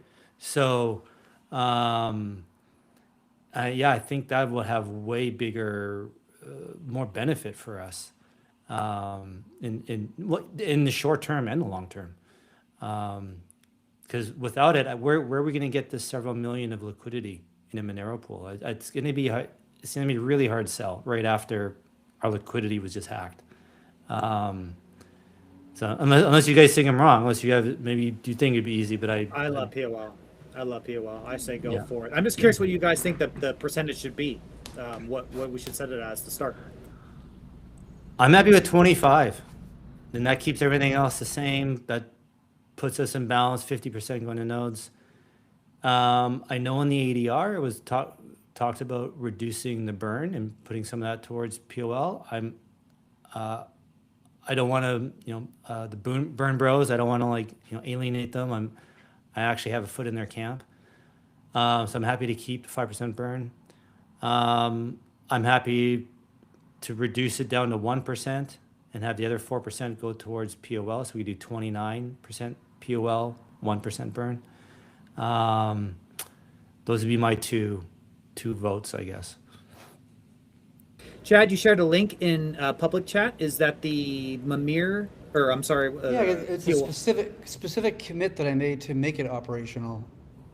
So if it is not operational, then somebody had reverted that change at some point in time in the last couple months. So I don't know.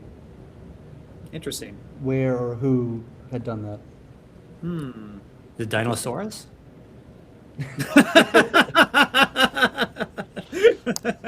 Oh yeah, that freaking guy or gal. Very interesting.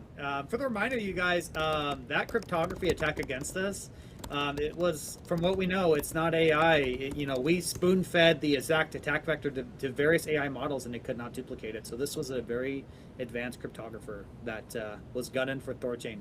Interesting, very eye-opening, honestly. But yeah, we'll move on. We're What do you think, Denny? What percentage you want to go to POL? 29%. 1% burn. I want to go all in. I want to put as much as I can in there. I just, because it's a burn, right? I like to, like Boone makes this point often. It is a burn. So the burn people do get what they get. Yeah, and I actually just thought of something else I wanted to bring up is for the burn bros, we just burnt. What did we just burn 4 or 5 million rune from the attack, right? So that's like the actual burn mechanism is only what 1.8 million rune we've burned since it started. So there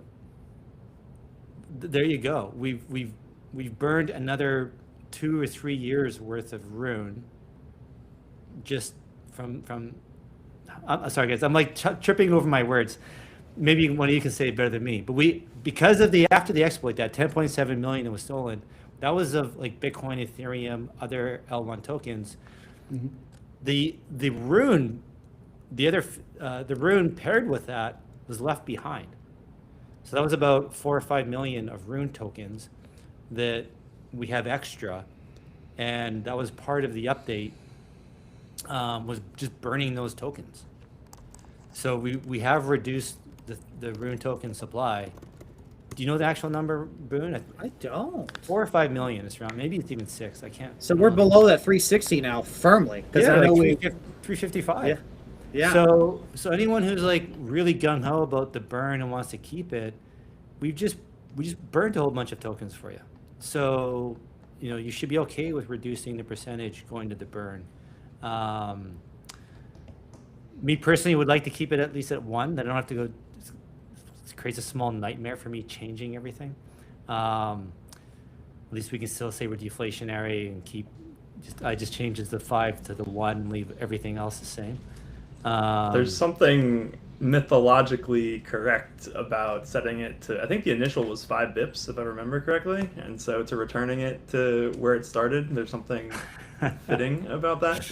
But I mean, 1% is also fine. But I had made this. I forget where I made this argument, but like I'm firmly convinced that the burn doesn't actually prevent any selling. It just instead of nodes being able to sell, it allows rune holders being able to sell. I really don't think it prevents any selling. Whereas POL actually does prevent selling. Like the rune that's held in the pool, it is dynamic, but there's some amount that will never be sold. So I actually think it's more of what they want than the burn itself is. So. Well, I thought the point of the burn is more about convincing people to buy rather than to sell. Right, but if you're gonna make, it's a nonsensical argument. But if you want to make the strongest case of that argument, the POL is actually that argument, but stronger because it actually is rune that will never get sold instead of the burn, which is just pretending to never be sold. Why is the rune pretending never to be sold? I mean, it is burnt, so it can't be sold. Well, because we could go down a rabbit hole here, but in my thinking, so if a stock buyback, right? It's the buying, and then that's what matters. And so the buying is separate from the burn. The buy happens no matter what, right? That happens when we collect the liquidity fees, and then the 5% that's currently being burned, that's 5% of rune that would be going to node operators, and so then they could sell that 5%, and that's what the people don't want. They don't want the node operators dumping on holders, right? But the value of that 5% has already been transferred into the rune market cap. That was the buy part, and so the rune market cap has already gone up, and so destroying that rune just means that the node operators can't dump on rune holders, but that value is already captured, and so then rune holders could dump on other rune holders or on the node operators. So the value in and out of the black box of rune, the burn doesn't impact that. It's like if you draw the box around the rune market cap, the burn is meaningless and doesn't actually do that. And so the POL actually takes that and it will not be sold. instead of giving it to rune holders who could sell it. Yeah. Yeah. Guys, I'm for POL. I'm for POL. I hope I don't want to abuse my station. I try to be impartial, but I do have an opinion at the end of the day. And I'm curious why people may want to not do the POL. Like to your point, Kenton, I know there's the burn bros. I don't hope that's not derogatory. That's fine. Yeah, I don't mean to be POL. derogatory either. I'm Yeah. a POL bro. Okay, let me just say. Yeah. So I understand that maybe there is 1%. It's worth to have that narrative. My brain's not good at that, quantifying a narrative like that in a market sense. I've never been good at that. The market's irrational, and I'm not good at that kind of stuff. But so I'm willing to say the 1%, but I really just want to kick that POL, crank it like a madman. As much as I can. I keep trying to find ways how it's bad for us. I'm like, I can't. Well, the bearish mentality about POL is that if I am a node operator, I am I'm basically donating 10% of my income that I am not getting, and I'm giving it to the protocol in the hopes that it produces deeper pools, which produces more fees, which produces a greater fee for my collection. Because if I'm going to net lose from the situation, wouldn't you be giving that to LPs? Well, wait a second. No. Node operator or bond provider? Either or. Well, no, because you could be a node operator, not own any rune, and you would have that mentality. Yeah, whatever the mentality is, but I'm saying as a person who you might lose money in the whole scenario. But as a bond provider, what you're foregoing on that yield, you're adding value to your rune token, your rune investment, right? But adding liquidity. Like the THORChain protocol. But that's part of the that's what you have to calculate as a bond, let's say bond provider, because you're giving up some percentage of your yield that you would be getting into your pocket today. Yeah. And instead you're giving it to the protocol, and you're hoping the protocol will pay you back more than you gave it. Yeah. Right. In effect, Right, that's the state. But it's a simple business. So you think of THORChain as a capital-intensive business, if you will. Like if you have a business where you need to invest in your factory, in vehicles. Okay, let's like a vehicle for example. Let's just say you got a tow truck, and you take all the money out of that business, and you never do oil changes, you never get new tires, you never fix anything. That truck is just going to be driven into the ground, and your business is going to go to your yield, your income is going to go to zero. A good businessman running that tow truck business knows I got to take some of this capital, some of this money, get new tires, do oil changes, do some preventative maintenance, fix things to keep my income going forever. And so, God, I hope bond providers are smart enough to understand that if you suck all the money out of a business, it is going to go to zero very quick. Like you have to reinvest. Mm-hmm. And this is reinvesting. And you do own it because by the protocol owning it, bond providers are in control because it knows they're in control of what it. I think this is actually, again, I'm selling myself in POL again because if the yield goes to LPs, that's a third party who can withdraw their position whenever they want and take that money away. This is a way for BPs to continue to have exposure to that yield. It's just indirectly through the rune price. Right. That's what I was going to say. Like, maybe I'm not. I thought this was kind of consensus, but I thought POL was kind of like instead of paying LP rewards. Like, there's two possible ways to get liquidity into the pools. You either incentivize third-party liquidity, and that's LP rewards, and the bull case for that is you'll get deeper liquidity faster, right? Because people are going to deposit, and so you're instead of putting in a little bit every day, you're going to get a lot of it up front, but then you're renting that liquidity, and the money you pay doesn't ever compound, right? And then the alternative is the POL, where you don't get that big influx because you're not renting it, but you will keep it, and it's never going to go anywhere, and it will earn money over time. And so it's renting versus owning is how I've kind of been phrasing it. And so, that's, I think, and to me, just long term, it'll compound and make sense. Yeah. And so you give up that short term boost for the long term, gains. And I think it's smarter. And it's another way too, like as a Rune investor, you could look at THORChain, like look at THORChain's TVL. Oh, there's 100 million TVL, 50 million of that is Bitcoin, whatever. As a Rune investor, in a way, you have exposure to that because the protocol owns that, all that crypto, not third parties. So and like, there's just real quick, like the other really nice thing about owning liquidity instead of renting it is like from an accounting perspective, it's an asset instead of a liability, right? And so if it gets hacked, we have to make users whole. But if it's our own money and it gets hacked, you don't have to. And especially, you know, like I was kind of pushing this for the Monero pool once it goes live. Like, you know, there could be bug. It could get drained. You know, the Monero vault could get drained. And if we have users' funds in there, that's sucks and it's a big problem. But if it's POL, that's not such a big problem. It's kind of like a live bug bounty, not a big deal. And so I think that is under like weighted is the fact that POL is an asset and LP is a liability as far as the protocol is concerned. And so I really like that it's an asset.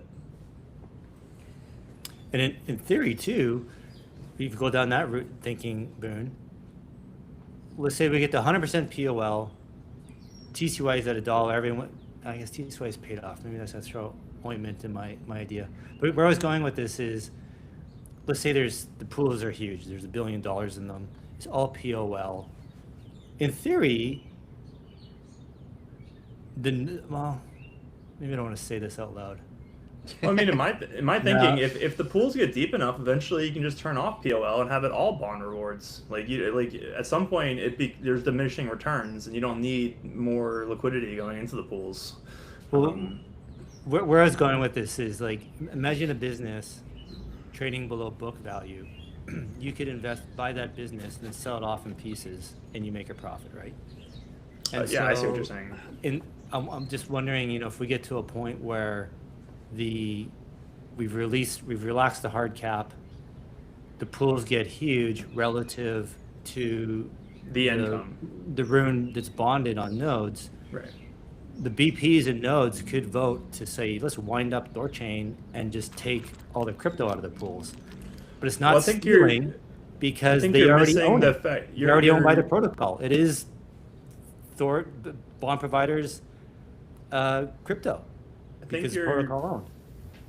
You might be failing to account for the fact that the value proposition of Rune would change in that position, where right now I've been arguing that the primary value of Rune is the claim on THORChain's current and future income, right? It's primarily like that's the main value proposition of Rune as I understand it. But in this future you're proposing, that wouldn't be the only value. It would also be a claim on owning all of those assets in the pools. And so that would be calculated, the market would wrap that into the Rune price. And so the Rune price would be that much higher. The bond might be that much higher for that reason. Yeah. I'd be surprised if my scenario plays out, but it's just, yeah. Well, I don't mean to... Sorry, Denny? I'm sorry, I don't mean to change the conversation. Do you guys like my hat? Because it just came in the mail right now. Oh, nice. And I think I just committed a environmental war crime. I didn't realize how much confetti was on me because I shot 2 of those suckers, and I opened my door and it's like fly. I was like, what the fuck? I didn't even know what it was at first. I scared myself, right? So I got a big mess outside I got to clean. But yeah, look it's actually the right way. It's just inverted on the camera. So Coke, maybe you could do some editing magic and make it look correct. But it does look correct. It doesn't look correct. Okay, good. I thought it looked inverted. It's the way it normally looks. Yeah, but it's okay. It should. Yeah. The fact that you're facing us means it's wrong, right?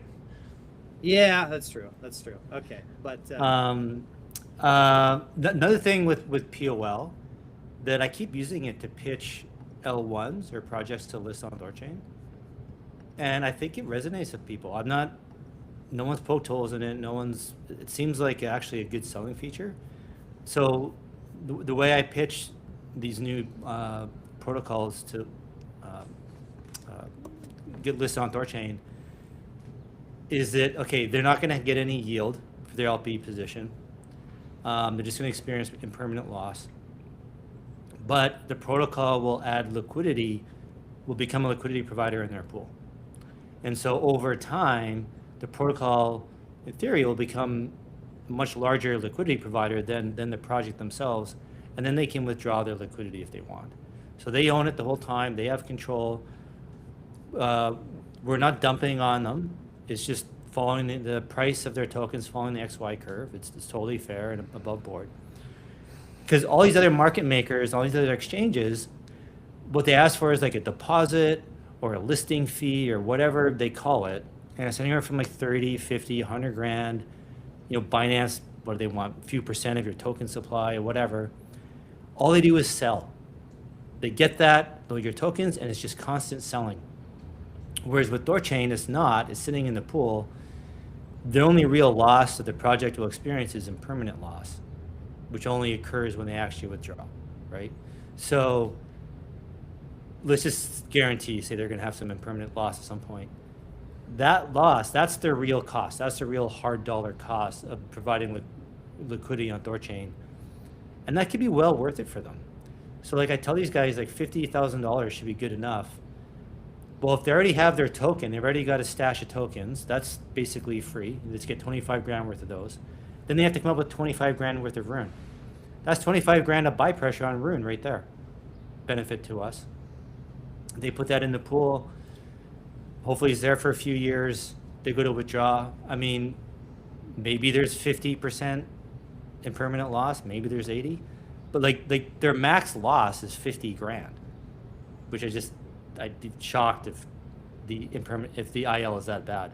It wouldn't be. And then I think you've been missing out on a really nice selling point where the POL is buying and burning their token indefinitely. Exactly. Actually, you're right, dude. I got to add that. You're right, Boone. I got to make that. Yeah, I've heard you make this pitch to like on the last couple Saturdays, and I'm like, you got to add this last piece. Is like, you can withdraw your LP, but we're gonna keep buying and burning your community's token indefinitely. Yeah. And this is the thing with sales guys. I understand technically, POL might not go to their pool if the yield isn't high enough, but we have to sell the upside, right? Sell the blue sky. If your pool is active, your community is active and is trading, POL is going to go there. And again, it's not an arbitrary political thing. It's going to follow the code, right? It's all open source. It's all egalitarian. And so yeah, I think these protocols, they like the idea, the concept. So this makes us a partner with these projects and not predatory. And so it just increases the reasons why they should list on THORChain. I love it. Guys, we're coming up on 2 hours. Great conversation, you guys. I've just absolutely loved this conversation because we're back. THORChain is back alive. It's swapping.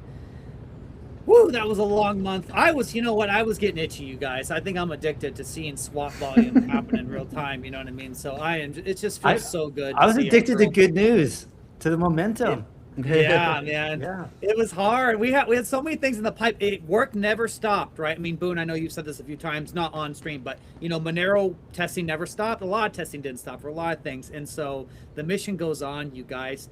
I know we're coming at 2 hours, and Chad, I always try to be respectful of your time. I always love having you give us 2 hours. We don't deserve it, honestly.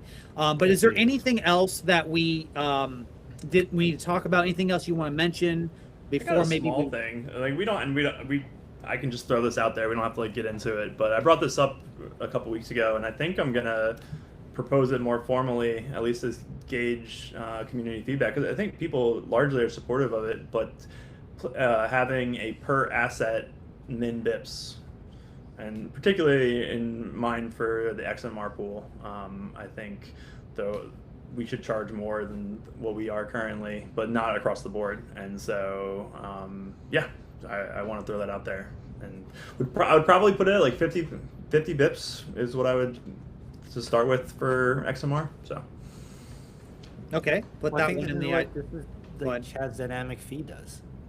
Well, but his dynamic fees only impact L1 swaps with an affiliate code, so it won't impact trade or secured assets. And so I don't know, like just on the face of it, L1 swaps with an affiliate fee is only 33% of our volume.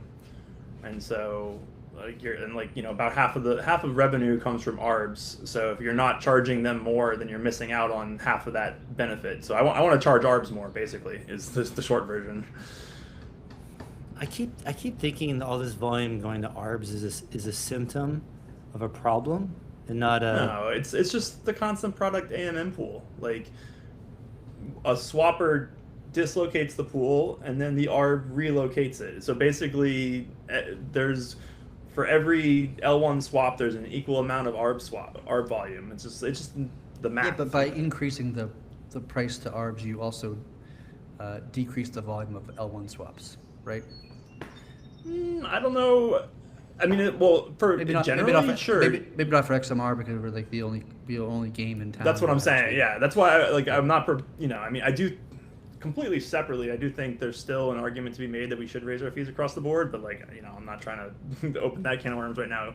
But if you raise the min bips, then you are changing how close to the regular market price the pools can get. So if there's a 50 bips min bips, then the arbs can never relocate the price within 50 bips. But if a swapper is going the opposite direction, that's actually great because then it's 50 bips cheaper than it would be otherwise. So it's not the hugest end of the world if we're a little bit dislocated, in my opinion. And then, I think permissionless Monero swaps, there's going to be so much demand that this is a meaningless, the small dislocation of price is meaningless, in my opinion. And we could, instead of making 10, we're making 50. So that's a 5x revenue. To me, it's a no-brainer personally. And really curious. Sorry, go ahead. Oh, I'm so sorry. No, I cut you off, Boone. I'm really curious to see what this does for Monero. So much buy pressure, hopefully, on Monero, I would think, because so many people, it's been gated, right? It's been a gated asset. Well, it goes both ways, though. Of course, yes, of course. But I'm so excited to see. I just have a feeling there's going to be more buy pressure in the direction of Monero, just because it's been so sequestered. People just don't want to buy it on a centralized exchange. That's just me theorizing. But we are at the 2-hour mark. Denny. Go ahead. Denny, your new hat is affecting your internet. I think this is the first time you've had internet. Shit! Can you guys hear me? Oh, it's better now. Yeah. I'm gonna hold the mic right here, boys. And you can Well, hear the that's smooth, not- sensual nature of my voice. Am I okay? It wasn't your mic; it was your internet was cutting in and out. Oh, So great. Well, okay, this 2 hours. Oh, okay, I'm sounding good right now. Chad, I want to make sure I kick it to you before we wrap. Is there anything else that you want to mention? Because I know we try to keep this at 2 hours. Trying to think if there's anything that. Let me bring up my sheet real quick. Just remind me what's going on in the world of THORChain. A lot of things are. Yeah, there's a bunch of mirrors that I've been wanting to flip for a while, like the reserve max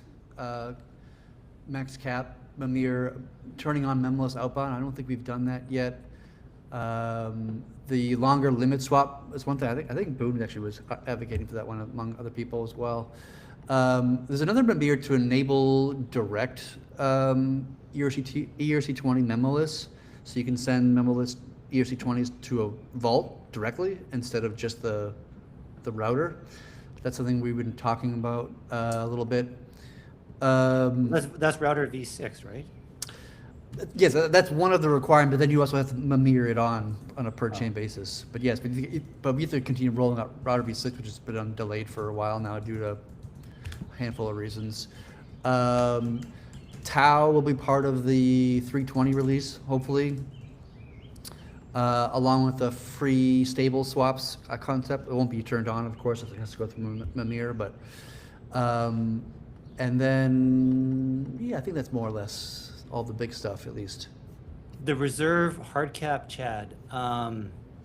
So just to make sure we're talking about the same thing, that's that the 0.02 rune per transaction fee and the extra outbound gas fee that the protocol charges the keeps as a profit. That goes into the reserve, right? And so we want to start setting that out to the network, to nodes and pools and whatnot, become part of system income. Yep.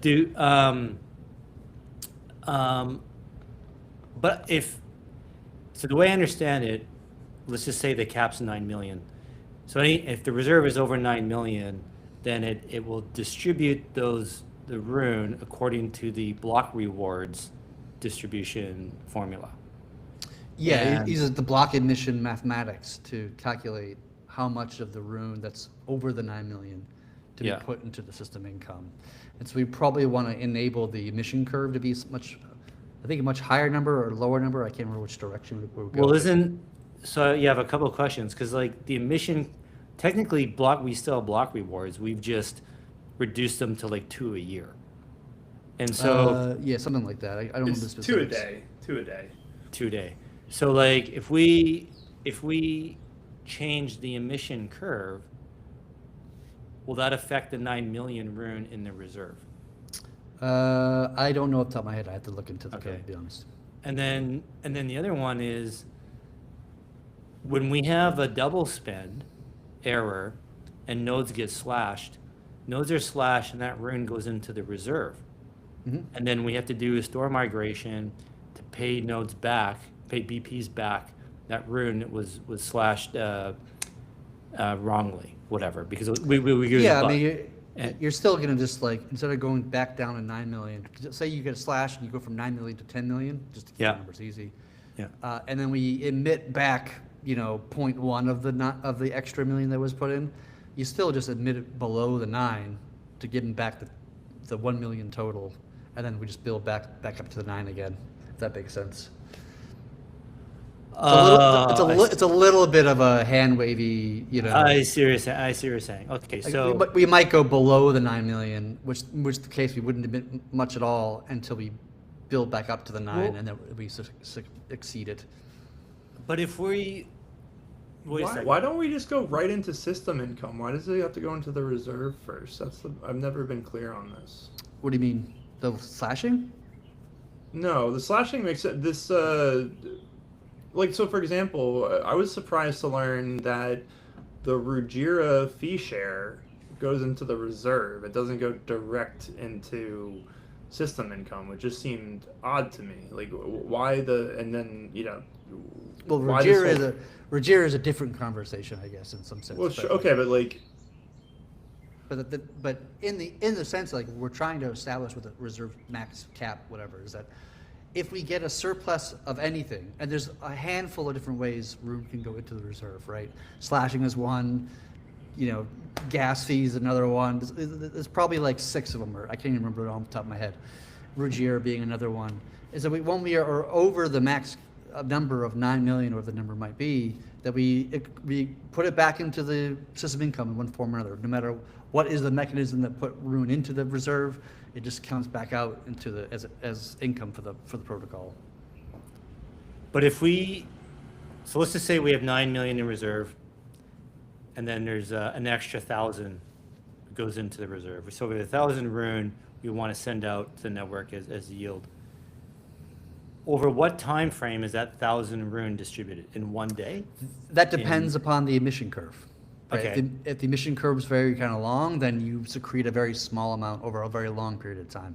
Okay. If it's the opposite, then you could secrete the whole thing or very close to the whole thing in a block or two, right? So, yeah, and in my mind, like, we don't want this being distributed out over 10 years. We want it being distributed out over like a month. right. That just depends and- upon the emission curve. Yeah. Okay. So let's say we jack the emission curve to distribute it over the course of a month. We get a slash and there's 1 million rune go into the reserve.